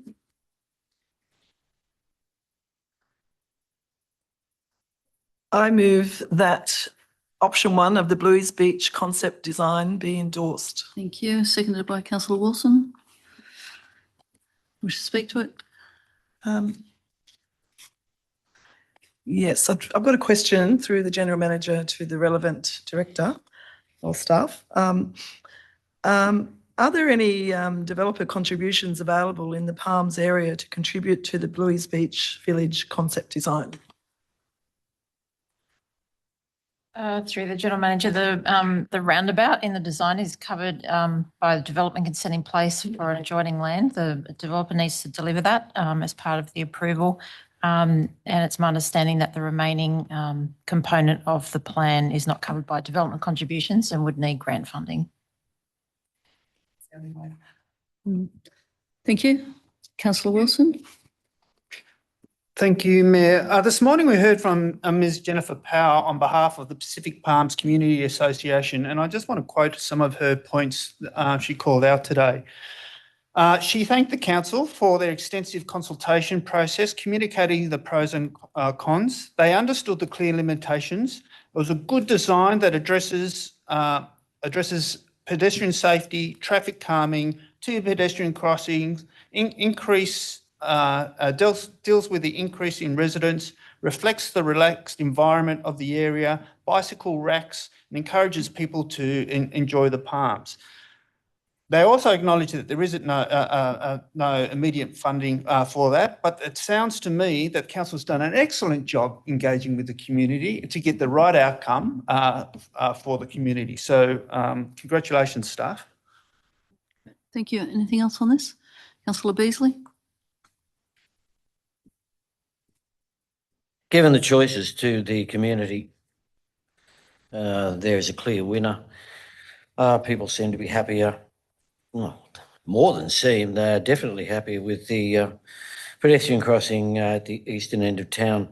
There will be, as noted in the report, which is almost tongue-in-cheek about the ongoing nature of this project. Those people who would have supported this but had other matters that they wanted dealt with, of course, are outside of the area generally that this plan looks at. So most particular to the south, that includes, of course, Kambali and the motel and what's taking place up the new road to the top of that hill, and east past the bottle shop, and west way out past the Lions Park and the medical centre. They are areas that will have to be looked at in regard to just growing the space for people to use the area, unless, of course, there's just a completely new commercial centre away from this, and this area of Bluey's Beach becomes more boutique. But that's way down the track. So for the time being, I will certainly be voting for this and pushing this onwards. Thank you. Anyone else? No? Yes, Councillor Irving. Got another question through the General Manager to the relevant person.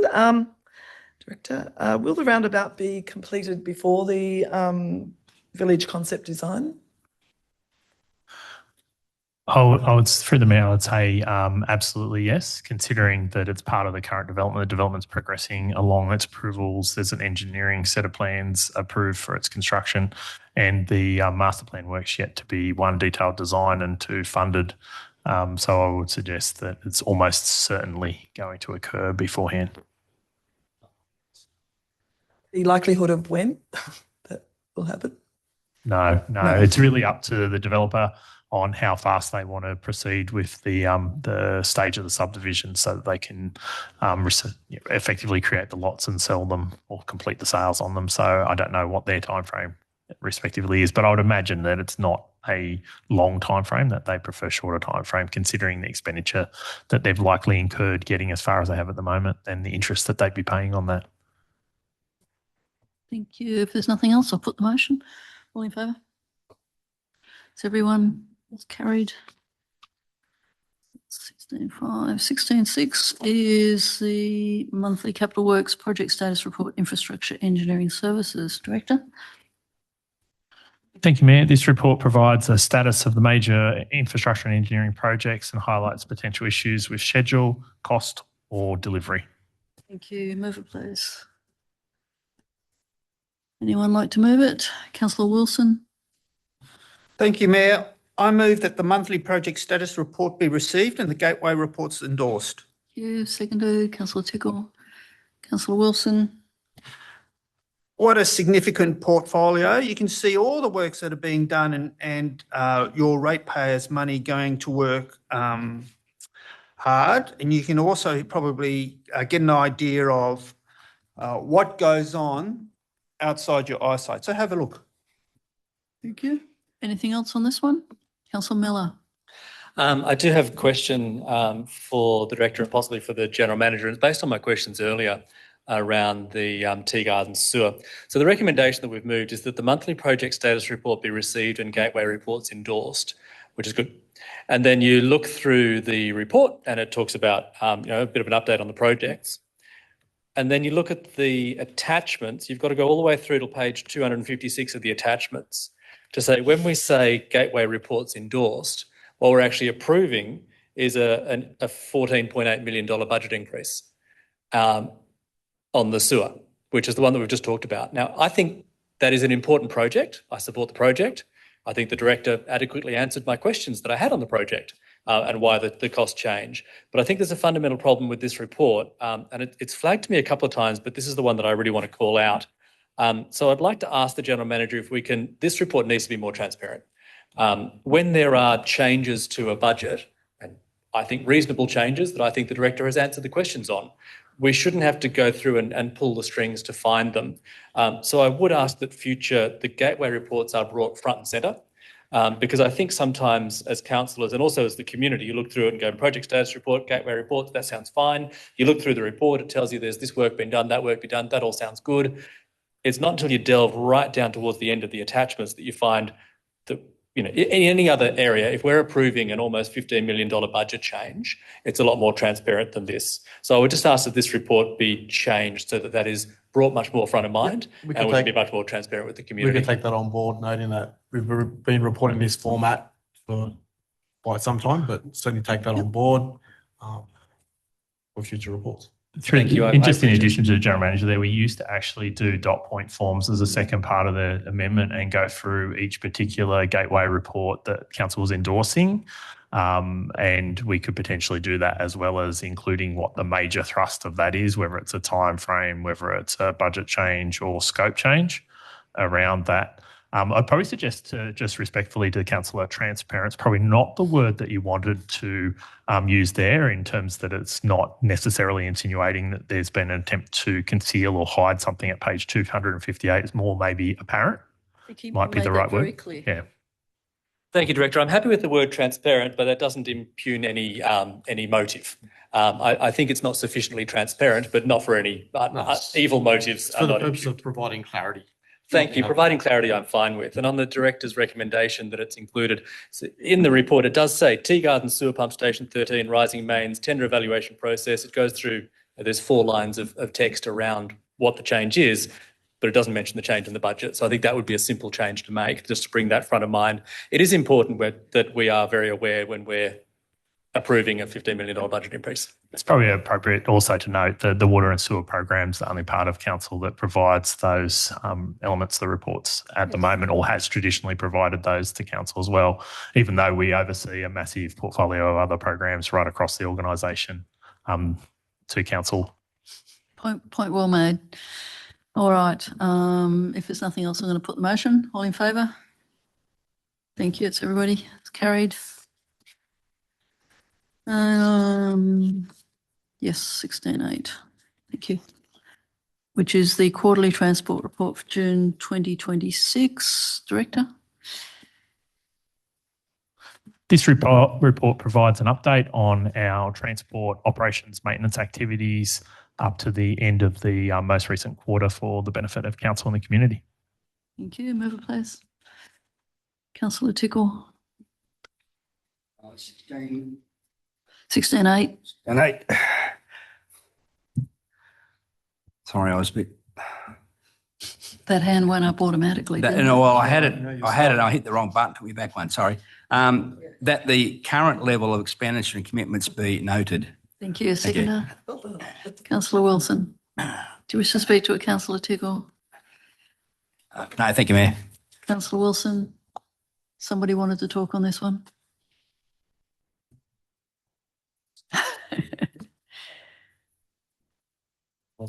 I think we put 16.8 and 9 in, not sure which one you were going to talk to. Someone can do it. Anyway, if there's no speakers, I'm going to put the vote, noting that Councillor O'Keefe has left the room. We're voting on this one. Thank you. That's everybody present. It's carried. 16.9, Transport Additional Maintenance Program Update. Director?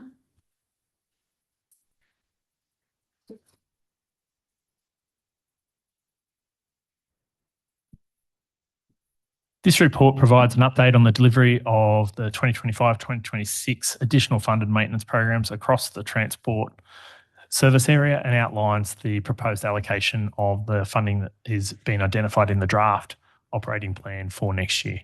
Thank you. Mover? Wilson, Councillor Wilson. My apologies. I only write Wilson. Thank you, Mayor. I'm okay with Wilson.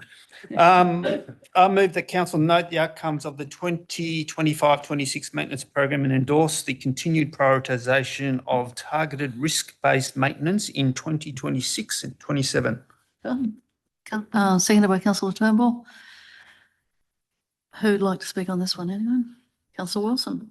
Just through the General Manager to the Director, last financial year, council identified, I think it was about $6 million worth of additional funds to be put towards the roads. And I like to think that some of the places I've driven around Taree, like High Street outside the hospital, are a result of some of those. But can you let us know where that money is being spent? Is it easily identifiable? Through the Mayor, it is easily identifiable. So of the $6.7 million, $2 million of that was a one-off amount of fund for this present year and has been allocated into our capital programs around some of the existing work we were doing because it's a one-off nature. Around about $1 million of it, that funding was added directly to our current maintenance programs, trying to address the previous years where the increase in the budget wasn't keeping in line with our increase of costs. So provided that boost back up to help us with the maintenance program, leaving about $3.7 million. That amount was detailed in the council report with $500,000 to line marking, $200,000 to crack sealing, $1 million on shoulder grading and vegetation management, and $1 million on drainage maintenance, with the last $1 million to round out the full 3.7 going into heavy patching. The report itself provides a list of the sites that are currently or have previously been addressed as part of that program. It's in the last week at the moment with most of that work, as you might have noticed last week, some night work being done on some of the higher trafficked areas to complete some of the heavy patching that was in that program. At this stage, it looks like all that work will be completed in the next few days as we finish up the end of year process. Next year, in the draft plan, provided it gets adopted this afternoon, there's an additional $3 million that's also been allocated into it with a proposal to allocate that mainly to resurfacing and resheeting. So bolstering up the amount of rural road resheeting we're doing, and then adding to our rural, regional and urban resurfacing, which is mainly resealing, and additional probably doubling the shoulder maintenance, vegetation maintenance program. Thank you, Director. That's all very good news. Pleased to hear that money being put to hard work. Thank you. Thank you. Anything else on this? Councillor Beasley.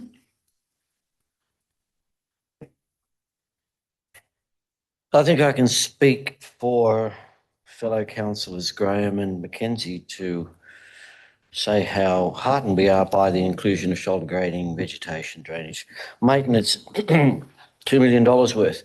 And that it is occurring on some of the busiest roads in the LGA. I'm wondering, to the General Manager, to the Director, could he tell me whether the shoulder grading that's taking place at Charlotte Bay at the moment is related in any way to the replacement of the water main? I'd have to check on it. I would presume that it potentially is as preparation of the works ahead of that, but I wouldn't be able to confirm. My understanding is that there is heavy patching proposed for the road immediately south of the food workshop there, where there's some significant failures, more likely associated with preparation for that particular project, not the actual water main itself. Thank you. Thank you. Well done. We'd love to see it. It's actually making a difference every time it rains, and it has rained quite a bit over the last week. Sorry. It's not accumulating. You only get to speak once. Sorry. And then I asked a question, and surely I had Then you had a question. Now you're speaking again. To only get one. To finish my 5 minutes. Do I not get 5 minutes? Is that what you're claiming? Well, okay. If you tell me that you're going to keep speaking and come back later, that's fine, but it's an odd way to do it. You'll notice that other councillors actually highlight when they're going to do that. Otherwise, it catches me out. But anyway, keep going. And that was pretty much all I was going to say, is that it actually is making a considerable difference. We're seeing it by not having water puddles on the road, and that will make a substantial difference to the resilience of the roads. Thank you. Councillor Tickle. Thank you, Mayor. By way of clarification, the Councillor Beasley mentioned Councillor Graham, Councillor Mackenzie. I will say that when the director for some time has been calling out how crucial it is to get drainage done as part of the maintenance program. He's been singing from that hymn sheet as long as I was re-elected back to Mid-Coast Council. That has been consistent with the maintenance work that's been occurring. That's nothing new. It's not something that's always crucial. It all comes down to having adequate funding set aside to carry out the maintenance program. So it's certainly not new. It's certainly been front of mind for the staff concerned. Thank you, Mayor. Good point. And all councillors supported it. I'm going to put the motion. All in favour? That's everybody. Thank you. Next one is 1610, which is the June 2026 flood recovery transport update. Director.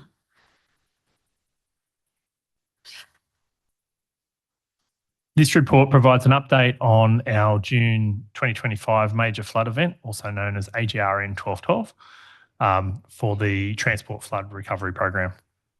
Thank you. Move up, please. Councillor Miller. I move that the June 2025 Transport Flood Recovery Program update be noted. Thank you. Seconder. Councillor Turnbull.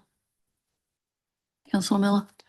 Thank you, Mayor. Ever since the flood for a little over a year now, I've been, I suppose, giving the Reconstruction Authority a bit of a hard time, saying pay your bills, sunshine, and they did. So I now need to thank them for that. It's only fair. So the estimated cost for the full flood recovery is still at $289 million. And bear in mind, that's just transport. That's not all the public assets and parks and pontoons and all the other things that we lost. The $289 million is the estimated cost. At the time of this report, we'd spent $48 million, but we received $52.4 million. So we're in credit for the first time since the flood. So that's good. The trick is that's a prepayment of $25.8 million. And so, look, it helps with the cash. It helps with the cash flow, but it does cause an accounting problem because they're kind of paying with one hand for works ahead. Anyway, at least we've got the cash. We're happy with that. I did have a question for the director. The report says in late May, the Reconstruction Authority, it doesn't say suddenly, but I'm kind of reading between the lines that they sort of suddenly asked for all this extra clarification on 25 of the 40 claims submitted. And they sort of came through in late May and needed something straight away, is kind of what the report suggests. It says the council responded, but it cost us maybe $120,000 to do so. Director, could you just speak briefly about the impact of that kind of last-minute request for extra clarification, what that does to staff, and what staff needed to do to get that work done so quickly? We did have to focus our disaster recovery team on responding to requests for information. Fortunately, again, through good collaboration with the Reconstruction Authority, we were able to obtain an extension on that, which gave us the shortest practical time for our team to gather that information and be able to provide it to them, which helped them to assess the emergency and immediate reconstruction works claim. So it was ultimately in our interest. It's not claimable under the guidelines, as with any administration work that we do around the claims and the claiming process. That's also not recoverable as well. It's only the work itself that's recoverable from those programs. So we're hoping that next month's report is even better than this month, because by the end of financial year, we're hoping to have wrapped up all of the emergency works and all of the immediate reconstruction works and have the final figures of the reimbursement, and then we can deal with whatever the leftover expenditure that's not funded through the recovery there and how that impacts our bottom line. The EPAR works will continue, though, as we roll through more submissions, more in-concept approvals, getting more prepayment of seed funding to allow the investigation, design and procurement to progress. And one of the really good parts about the approach, the collaboration with the Reconstruction Authority and Council, is that it's virtually getting to tendered stage where we're setting the final figures and allowing the amounts as tendered by the contractors to be accepted and adopted and ultimately go through. So that's been a really good process, and it eliminates some of the risks that we might have otherwise seen with escalations of costs, in particular diesel and other materials escalating over time. Can I just add to that? Yes.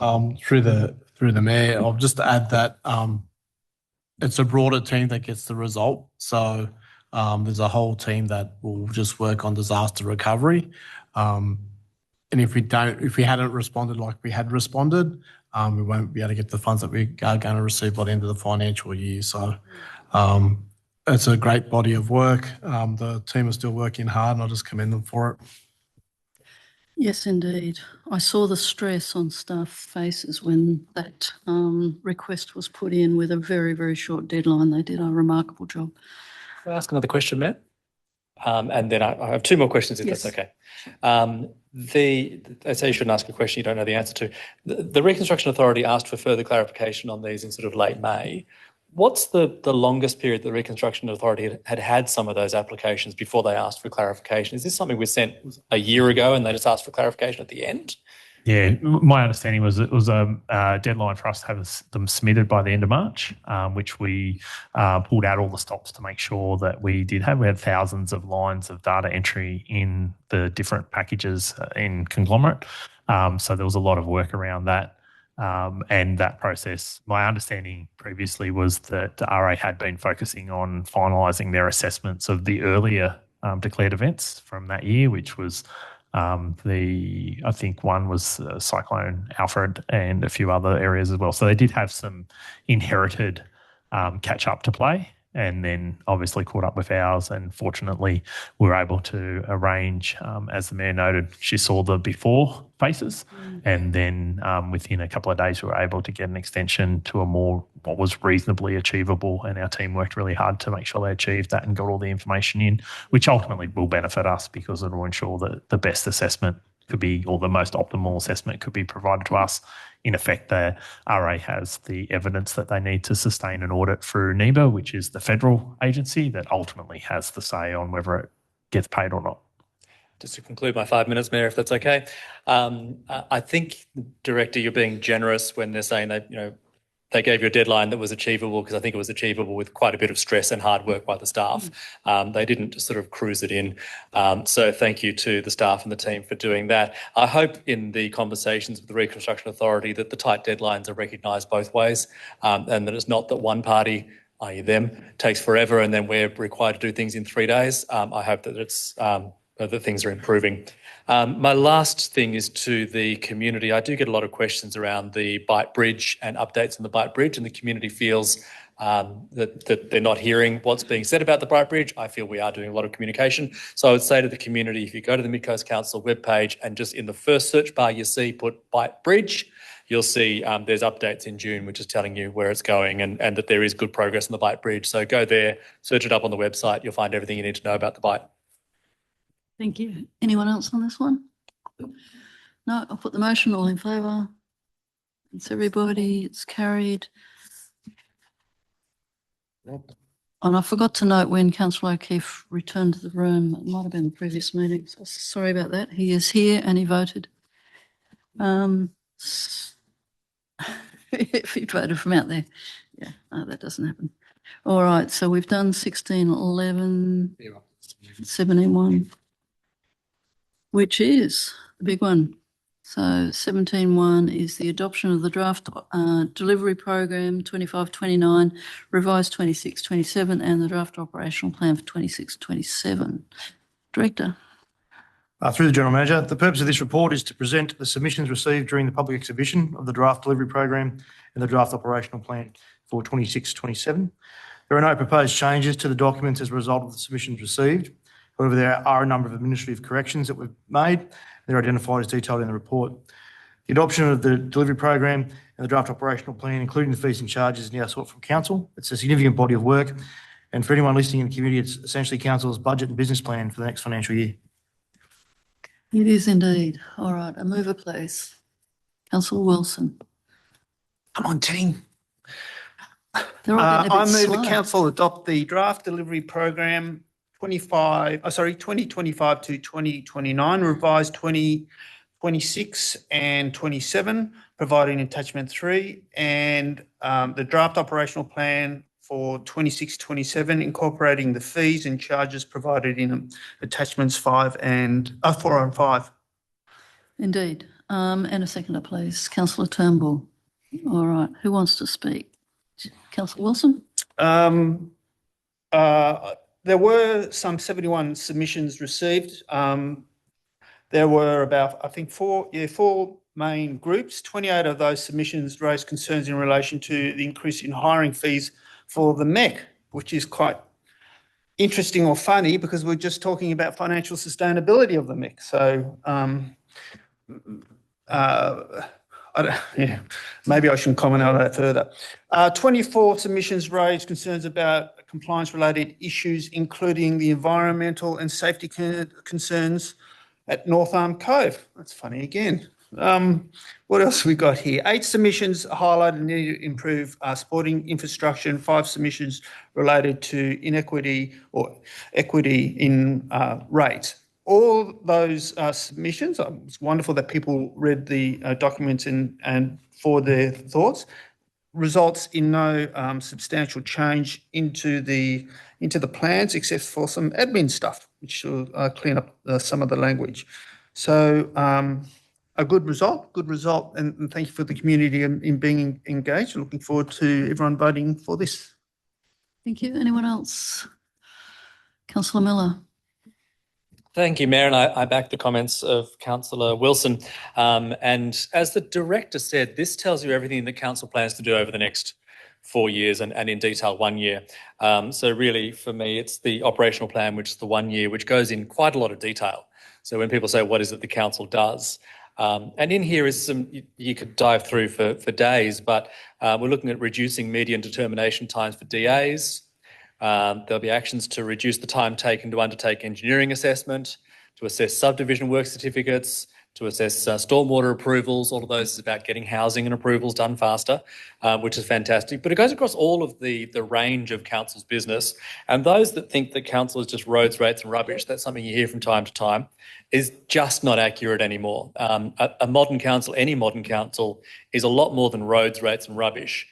So I'm not going to read through a whole lot of sort of measures and things that we're going to do, but I do want to go through the service names just to give a feeling for people what it is the council does. So the services are listed here. It's arts and culture services, building services, community cultural development, development assessment, development engineering, economic development, environmental health, land use planning, library services, natural systems, public spaces, regulatory services, waste services, emergency management, sewage services, stormwater drainage, flooding and coastal engineering, transport network, water supply and treatment, business transformation program, communication engagement and marketing, corporate planning and performance, customer service, finance, fleet management, governance and risk, information and communication technology, legal and property, procurement and stores, strategic asset planning and project management, workforce services, as well as the Mayor, Councillors, General Manager and Exec team. So it is a lot more than roads, rates and rubbish.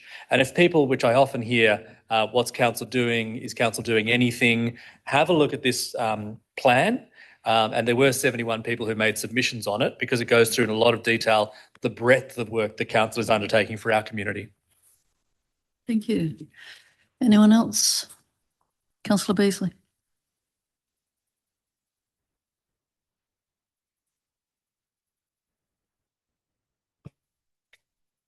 Even though the bottom line of council dealing with the discretionary services that are provided by council at the moment was tempted to be discussed, I don't feel that we ever got serious about that particular subject. There are elements of this that we most certainly could and should look at, as we know that costs will increase, as we know that we're looking at an SRV at some stage has been publicly stated to the public, and they've made comments about that in their submissions. I've opened up my phone only because there's actually a story in today's copy of The Age which deals with the post-COVID debt explosion, a major challenge for all states. So we have that to look forward to if we are expecting that our federal government is going to come good with a possible 1% of taxable income in our financial assistance grants, or that we are going to be receiving any more money from our state governments. that's extremely unlikely, I would think. Of course, it's only a story in a newspaper, but it does have some very damning and unpleasant figures in it about the increasing debt that has come about over the last 5 years. So council will, I hope the short term, start to deal with these things and come to some realistic conclusion that allows the people of this area to understand that certain discretionary services will unfortunately have to be taken away from them in the interests of fiscal sustainability. I'm going to respond to that by saying, firstly, at any stage you can bring a nom for us to cut services, and we'll have a proper debate and be able to make our mind up.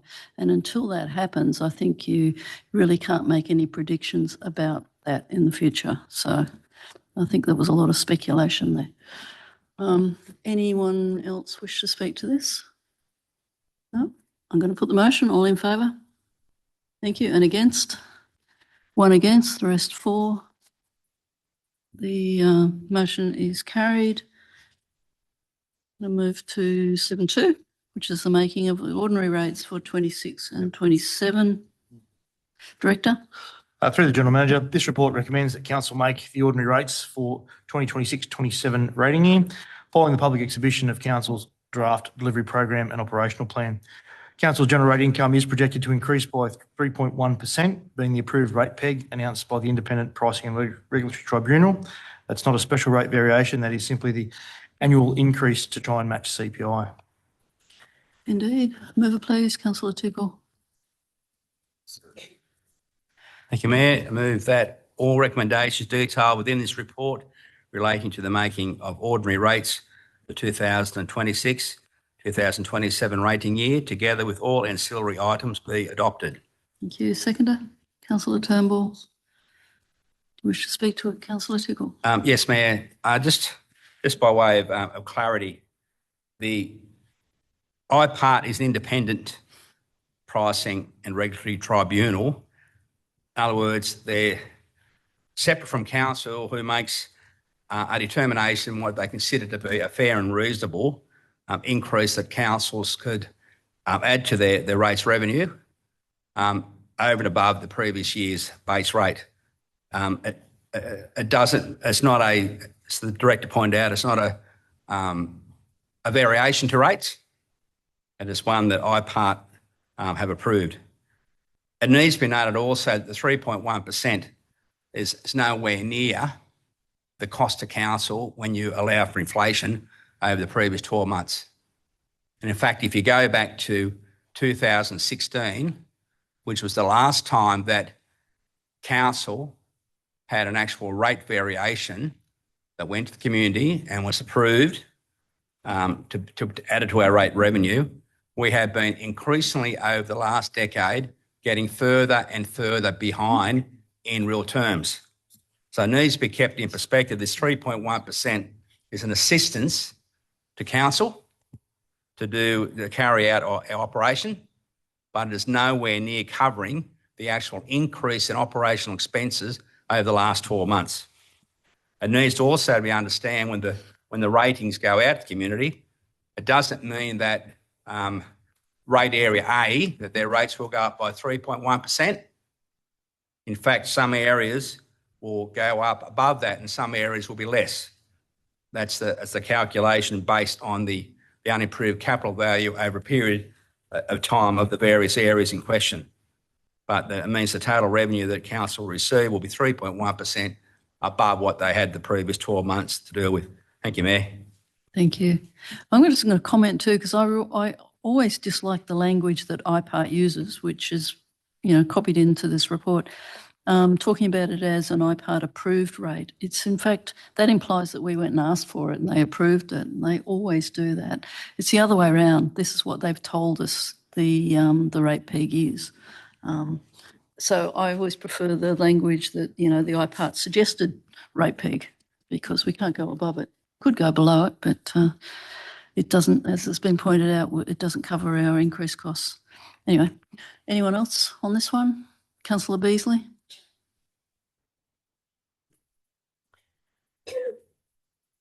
In regard to the unimproved land value that our rates are calculated on, I'm wondering whether a question through the General Manager to the Director of Corporate Services might be appropriate, and that is what sort of effect and what obvious repercussions and actions by Council would be required were we to see as we are at the moment, a continuing lowering of real estate values and therefore possible land values. Through the General Manager, what that essentially means is we would need to look at our entire rate base and adjust it appropriately. Obviously, not every piece of land across the mid-coast lowers in value. Not every category of land changes value every time there's a valuation, but valuations do change from time to time. And we would need to consider that appropriately when we look at the entire rate base and set the rates for next year. Does the Director know whether IPART takes into account fluctuations in land values in its calculations? Through the General Manager, no, I don't. If I could just add to that, the Valuer General determines valuations, and IPART look at other factors when it determines the rate peg as such for the purpose of our council providing its rates to its residents. If values go down consistently across the whole local government area, there is no impact because it's just proportionate upon, you're comparing apples with apples. And the Director talks about, when he talks about looking at all of our rate bases and all of our categories and all of our residential land, and they're categorised in the report as far as areas, there might be some amendments that are required if there's large fluctuations because of ups or downs in valuations. But if everything just drops down, it makes no difference if it's as long as it's the same percentage. Yes, so every piece of land in Mid-Coast Council could drop in value. It does not mean that our rate revenue decreases because the land values go towards determining how we divide it up amongst people. Through the General Manager, what I'm suggesting is it's highly unlikely that every piece of land across the mid-coast will all drop at the same time, because you've got residential land, you've got business land, you've got farming land, you've got essentially mining land, and the values of each of those different categories of land in each of the different localities across 10,000 square metres are highly unlikely to all fall consistently at once. Yeah, but the point I'm trying to make is even if it did, it doesn't mean that we have less rates. Yes. But yeah, I agree with you. They go up and down all over the place. Yeah. Because it's a very complicated way of determining rates. And I find that whenever I talk to a resident, a ratepayer, very few of them actually understand how it works. And through the General Manager, the IPART methodology is available on their website in terms of how they develop the rate peg. Councillor Beasley. So a further question. I would have thought that because the land values went down, therefore council would need to adjust its ad valorem rate, because even if everything went down, then our rateable income would drop, therefore, and we would need to change our ad valorem rates. Through the General Manager, no, we would maintain a rateable income. Mm. So the land valuations only, so we know how much revenue we can collect in rates. That's correct. There's a cap on it. It goes up by a small amount this year, 3.1%. So we know that we will always collect, well, for this year, we'll collect 3.1% more than we did last year. And that is independent of land values. The land values are used to decide how that total income is apportioned. Through the General Manager, that's correct. We would not ever be looking to reduce our rateable income. What we're looking at is to redistribute it across different land areas depending upon value and how it rises and falls. Anything else on this? Councillor Wilson. This isn't enough. It's what's dictated. And people might complain that council does not do enough. Well, that might be true because we have lost funding every year from the federal government over time, reaching an annual of $24 million last year. Since 1996, thank you, Mr. Howard, those who attended community conversations in various towns would have heard this before. You only can improve efficiency so much, but you're not going to see any step change. Things are getting worse and we need to do better. We need more money to meet expectations. It is a compounding problem that needs to be arrested at some time, probably sooner than later. It is frustrating. We need more money to make our roads safer and services improved. You won't get something for nothing. Thank you. Anything else? I'm going to put the motion. All in favour? That's everybody. Carried. 17.3 is the making of the annual and other charges for 26 and 27. Director? The purpose of this report is to recommend that council resolve to make annual charges and other charges for the 26-27 rating year as set out in the draft delivery program and operational plan. And some of those annual charges and other charges include our annual waste management charges, both for residential and commercial land, domestic waste management charges, stormwater management charges, on-site sewage management fees, water and sewage charges. Thank you. Move, please.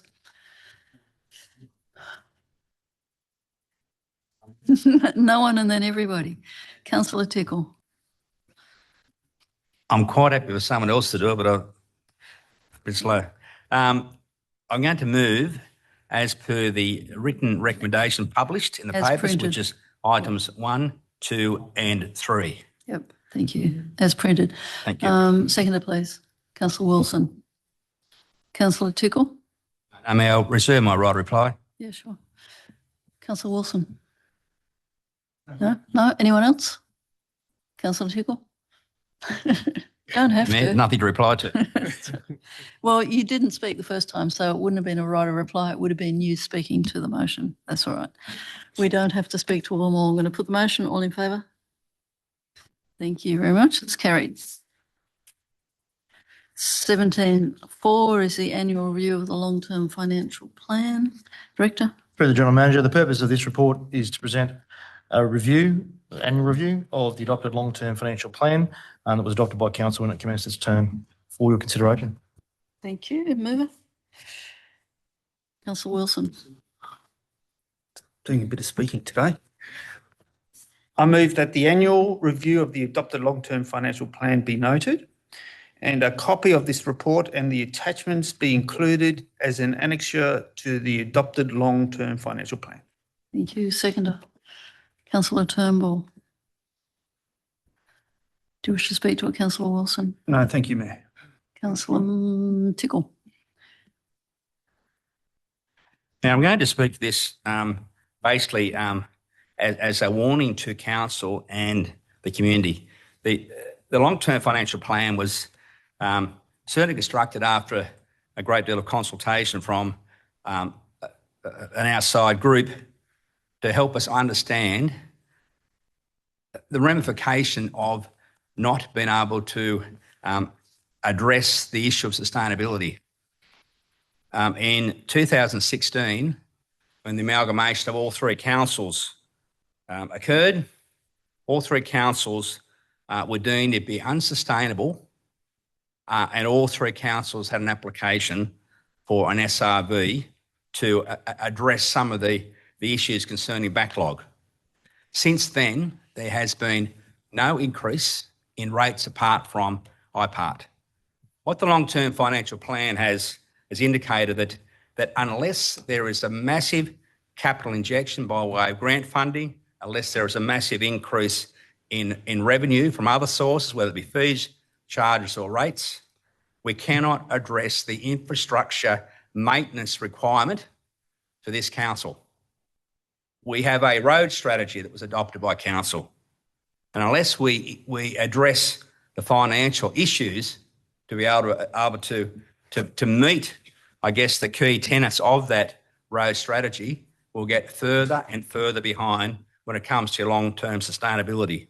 So the long-term financial plan, unless it is looked at, reviewed and being realistic, will be nothing more than a document that can then you can sit on a desk and perhaps, I don't want to use the term gather dust, but we need to use that as a document for council to work with.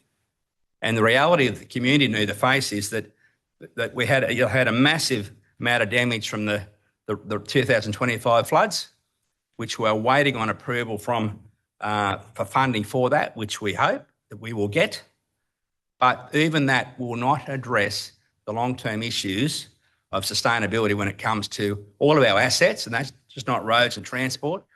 It's all of our assets, building and so on.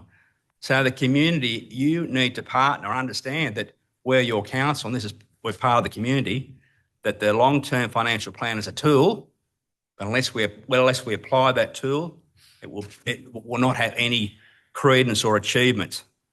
So I guess that's the reality we need to face, that on the current funding model, we cannot achieve what's set out in the long-term financial plan. Thank you. Any further speakers? Councillor Miller. Thank you, Mayor. Questions for the Director of Corporate Services through the General Manager. Looking at the ratios, which is on page 685 of the attachments, these are the ratios that the Office of Local Government a couple of years ago suggested, and they're actually a really good way of comparing apples with apples and give a feeling for what's happening with council. The cash expense cover ratio says that it should be more than 3 months, but the projected results are in decimals, 0.36, 0.26.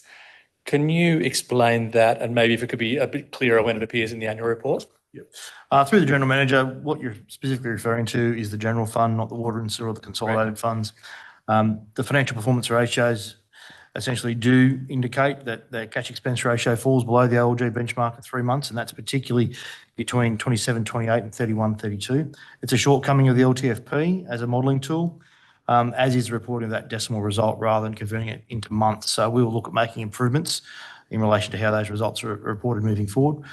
I guess it's better illustrated if you look at the cash flow statement. That highlights that council proposes to run down its cash and cash equivalents to nearly zero during that period. It actually is zero in, I think it's 27, 28. Give me a look. In 28, 29. So what that basically means, just lost my place because I've got a few notes here. It runs down to zero in 28, 29. Should be noted that our cash and cash equivalents are also a subset of our investments. So we do have enough investments to actually draw on when we do run it down moving forward. Just for clarity, if I could, so is 0.36, for example, is that 0.36 of a month or 0.36 of a year? Yeah, again, it's not clear in the report, so we'll come back with some better reporting. Yeah, sure. No, that's fine. I don't know these appear in the annual report, so if we could just clean that up in the annual report, that'd be great. But that's fine. Thank you for that. The other one, of course, which does stand out, which speaks to what Councillor Tickle was talking about, is the operating performance ratio, which should be above zero, but it's consistently around the sort of the -5% with a couple of lumps and bumps in between. Could the Director explain what that ratio is, the operating performance ratio, and what's driving that and the impact of not meeting it? Well, it's a key ratio, and essentially it's a core measure of our own financial sustainability, as both you and Councillor Tickle have talked about. It measures council's ability to contain operating expenditure within its operating revenue. It's also a ratio that the OLG monitor when assessing financial performance of councils. The projected ongoing deficit result confirms previous modelling, some we've talked about with council for a long time, and highlights the structural deficit that Councillor Tickle was talking about that exists within the general fund and has existed for a number of years now. It's basically where we're not generating enough operating revenue to cover off all of our operating expenditure, including depreciation of assets. We've been addressing this for a number of years now through our financial sustainability plan, action plan, and as well as other initiatives, and we'll continue to try and address that moving forward, but it will take a considerable period of time to do that. Thank you. I asked a question that's related to the same line the Director alluded to through the General Manager. The flood recovery money that we get counts as a grant, my understanding. That's correct. So the impact of that being a grant, the fact that that would have to be deducted out when it comes down to considering our surplus, while there will be a lot of work done because of those funds, it will not address our sustainability and only add to the deficit we will have operationally. There's a number of issues around grants for flood recovery. Certainly from a financial perspective, it is grant funding and it actually worsens our position. We're heavily reliant on grants and I'll make it on paper look worse than that. But what it will do is impact on our asset base. And it will change the nature of our asset base because whilst some of the grant funding refers to building back the same as what it was before it was flooded and flood damaged, it's not only possible to actually do that. So one of the things we will need to do is look at the considerable amount of money that comes in through flood grants and flood recovery to impact or to determine the impact on our assets as a result of that improvement that occurs as a result of that significant cash injection. Once we understand that completely, we'll then be in a better position to understand what that looks like in terms of our operating performance ratio. Councillor Miller? If I could speak to it just briefly, please, Mayor. Thank you. Please, thank you. Sorry, it's late. Just to give some assurance of what Councillor Tickle and what the Director are saying, it's the story that we've been telling and you've been telling at community conversations and everywhere else. Council has the money to pay its bills. There is not a short-term financial problem. And in fact, you can see that on the cash expense cover ratio and particularly the debt service ratio, which can be up to 20% and it's consistently around sort of 2s, 3, 4%. So very able to manage our levels of debt, able to pay our bills as they become due. But the problem, as it has been for quite some time, is the bigger picture, maintaining our assets. It's the, you can buy the groceries, but you haven't got enough money to fix the roof or oil the veranda. You can get away with that for a couple of years, but at a certain point, the roof falls in. So that's the long-term problem we're in. The good thing is that the Council has a very detailed and robust long-term financial plan that outlines the different funds and the consolidated fund. And it shows the huge investment that's happening in water and sewer that we spoke about earlier. It shows that there is going to a period of borrowing in some of the funds to undertake some of those big capital works. And as the Director rightly said, it shows Council's continuing reliance on external funding, particularly from state and from federal through the FICL financial assistance grants. But name me a council that isn't, particularly a regional council. I would suggest that every council outside of maybe 5 metro councils are very reliant on external funding. So I'm very happy with this long-term financial plan. I think why I'm happy is because it tells the picture very accurately and with a lot of detail. I'm not necessarily happy because it means we've won the lotto. I'd like all the numbers to be bigger, as we all would, but I think we should all have great confidence in this long-term financial plan and council's ability to plan to the long term. Anyone else? Councillor Beasley? The long-term, pardon me, financial plan is what's called a base case scenario, business as usual, which is self-explanatory. Question to the Director through the General Manager. Could the Director tell us how many scenarios Council actually works with, what they are and what they hope to achieve, and whether, and this I'm quite prepared for brief explanations about what the scenarios are, but what we would be looking at trying to achieve in the medium term. Through the General Manager, as Councillor Beasley correctly says, it's the base case scenario. To generate these scenarios, it's not simple. Behind each year, there's 10,000 lines of data, so it takes quite a bit to generate the models. In terms of scenarios, we haven't published any others, it's just the base case there, because our scenarios largely depend upon whether or not we seek or are intending to seek a special rate variation, and that obviously will then have a huge change to our income. Other scenarios that we've built into this include that the funding, absolutely the funding for flooding, but essentially if Council Beasley is after additional scenarios, then we can provide that information because there are a range that we can model over a period of time. Councillor Lawson? Question to the Director of Corporate Services through the General Manager. The long-term financial plan you revisit every year, is that correct? Through the General Manager, yes, we undertake an annual review. Right. So you get different scenarios every year because everything changes. You do. And depend upon the direction of Council. As I said before, if Council decided that it wanted to invest in a special rate variation, that would have to be built in based on the year it was going to land within community. And then obviously it's unlikely it would be a single amount in a single year. It'd be multiple increases over multiple years if you went down that path. So they all have to be built in to any LTFP that's prepared. And all the services get reviewed as well. So every time That's the service reviews, the scenario is going to change. Which is why we do an annual review. Yeah. Okay, thank you. Any further speakers? No, I'll put the motion. All in favour? Thanks to everybody. Carried. 17.5 is the status of the preparation of financial reports for 25-26. Director.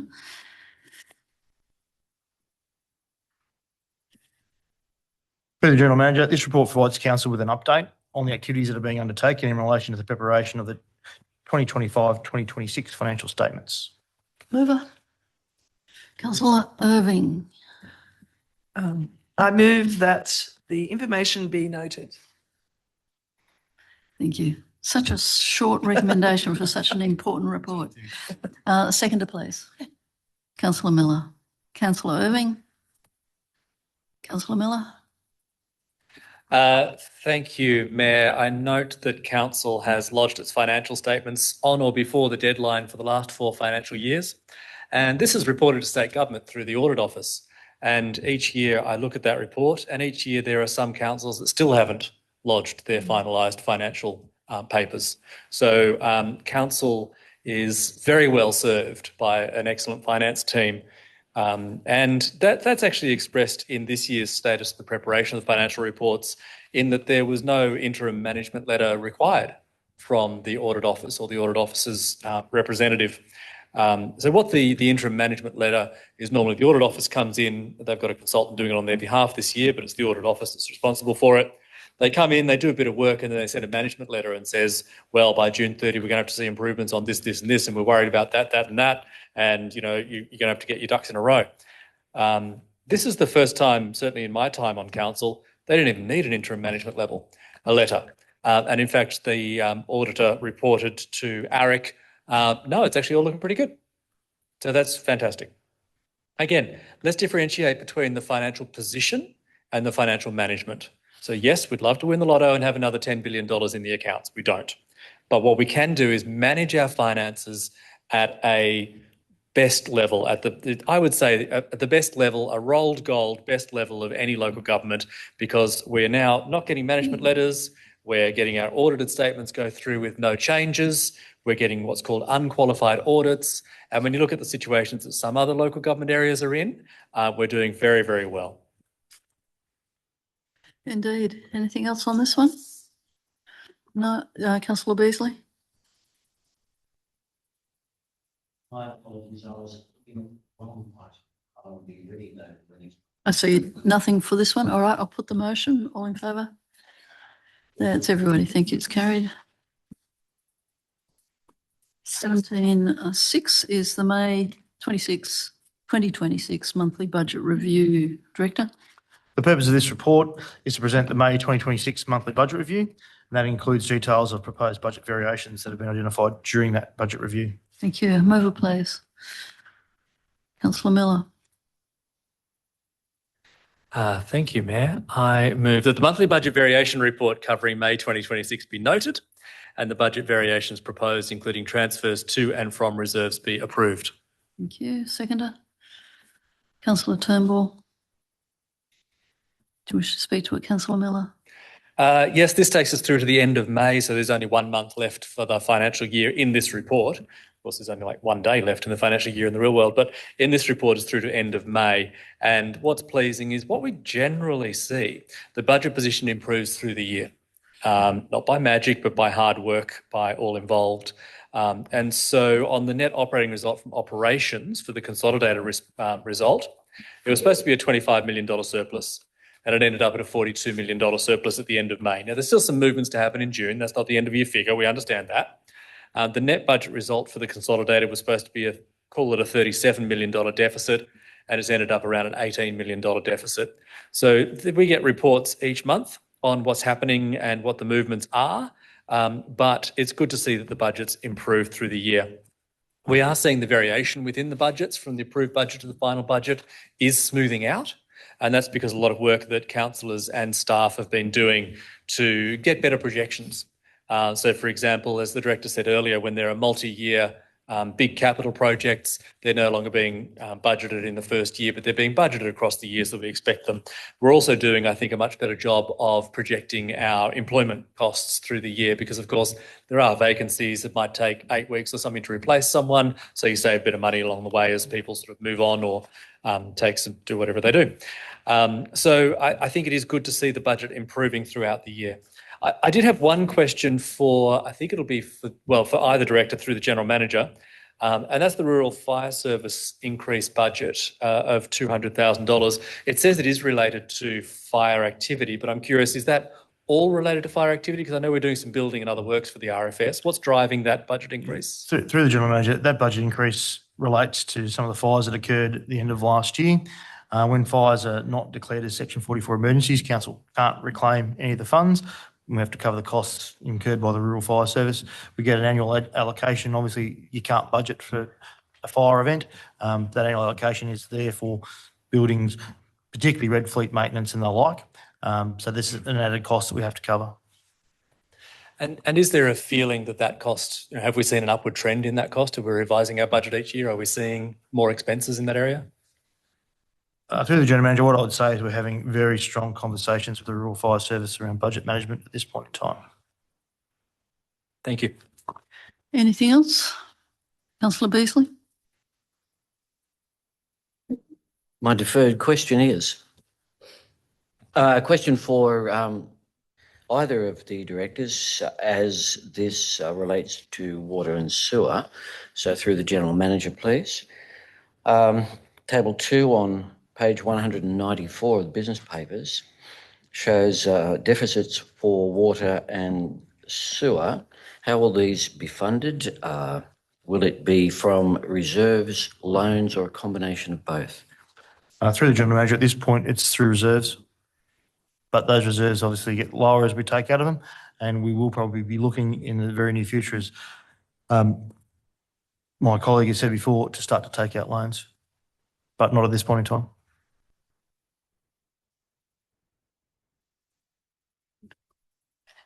I couldn't read it. Sorry, bit slow. Okay, that's fine. So anything else on this one? No, that was it. I'm going to put the motion. Thank you. That is all of us. It's carried. 7.7. Yeah. Cash investments report, May 2026. Director? Through the general manager, this report provides details of the funds invested by Mid Coast Council, and it's a requirement that we report this on a monthly basis. Indeed. Mover, please. Councillor Tickle. Thank you, Mayor. I move that the information provided in the report be noted. Thank you. Seconder. Councillor Turnbull. Somebody specifically wanted to ask questions or comments on this one. Who was it? Councillor Beasley. Question for the director through the general manager, please. Is the director aware that last Thursday, Judo Bank, with which we have $12.5 million invested, share price dropped from $1.53 to 83 cents? Through the general manager, no, I'm not aware of Judo Bank share price dropping. Not at all. I hope it doesn't drop further now that you've raised it publicly. But I will speak to my finance team about the implications of that. That answer, I'm sorry, in regard to some sort of public statement, is it a public statement from them or a public statement from council noting this? From council. The share price has improved somewhat to 91 cents, still from $1.53 last week. That's a sizable drop. At what point does council think that share price should be noted, particularly when it drops somewhere near that sort of amount? Is there a threshold at which time council reacts, and what might council do in that sort of circumstance where, say, on Thursday it dropped to 54% of its value? Can I just say that we don't invest in shares? I'm not sure where you're coming from, but this is not a case of monitoring a share portfolio. We've obviously got some investments deposited with the bank The share price of a bank, of any business that's listed, is an indicator of investor confidence. Would Can I be. not be right, Councillor Tickle? Can be. Is that a reasonable comment to make? I'm happy to end the debate. Through the Well, we have. Mayor. It's all right. to- I just wanted to clarify because you're making a statement and I just wanted to clarify for people listening who just might have been confused about what you were saying. That was all I was doing. But you had an answer, Yeah, Director? so through the General Manager, what I would say is we base our investments on our investment policy. Our investment policy refers to the actual rating of the financial institution, not its share price. Having said that, I'm happy to take a question on notice and speak to my finance team about any likely implications moving forward. Yep. Anyone else? Councillor O'Keefe? Thank you. Which page is it? Question for the Director. Page 204, portfolio by credit rating. I'm just noting that we don't have anything in AAA category. Is there any particular reason for that? Through the General Manager, no particular reason at this point in time. I'm going to put them, Councillor Wilson. Just a quick question to the Director of Corporate Services. When we invest, and depending on their credit rating and through different bodies, is there ever an investment where there's no risk? Through the General Manager, I'd like to think there was a case there'd be an investment with no risk, but it's not possible to have an investment with zero risk. Thank you.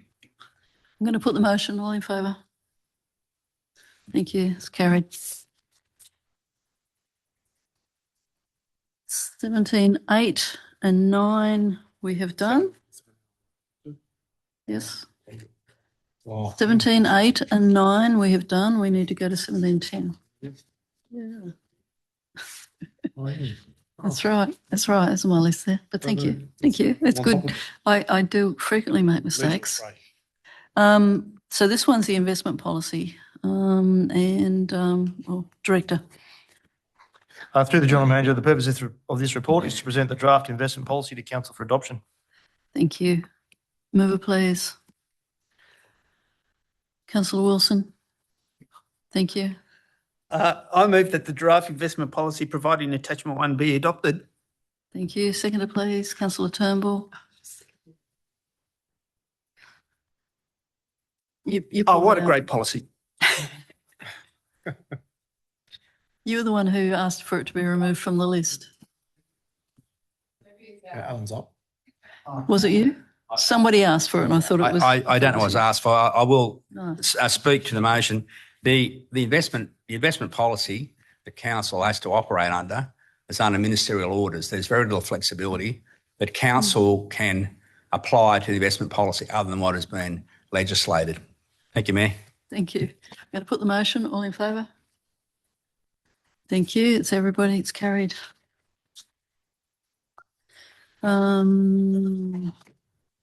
Yes, 11.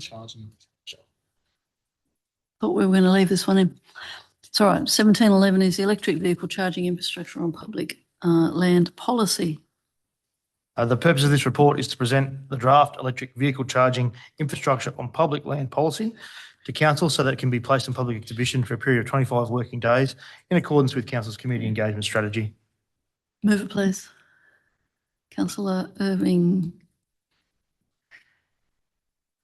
I move that the draft electric vehicle charging infrastructure on public land policy provided in attachment 1 be placed on public exhibition for a period of 25 working days in accordance with Council's community engagement strategy. Thank you. Seconder.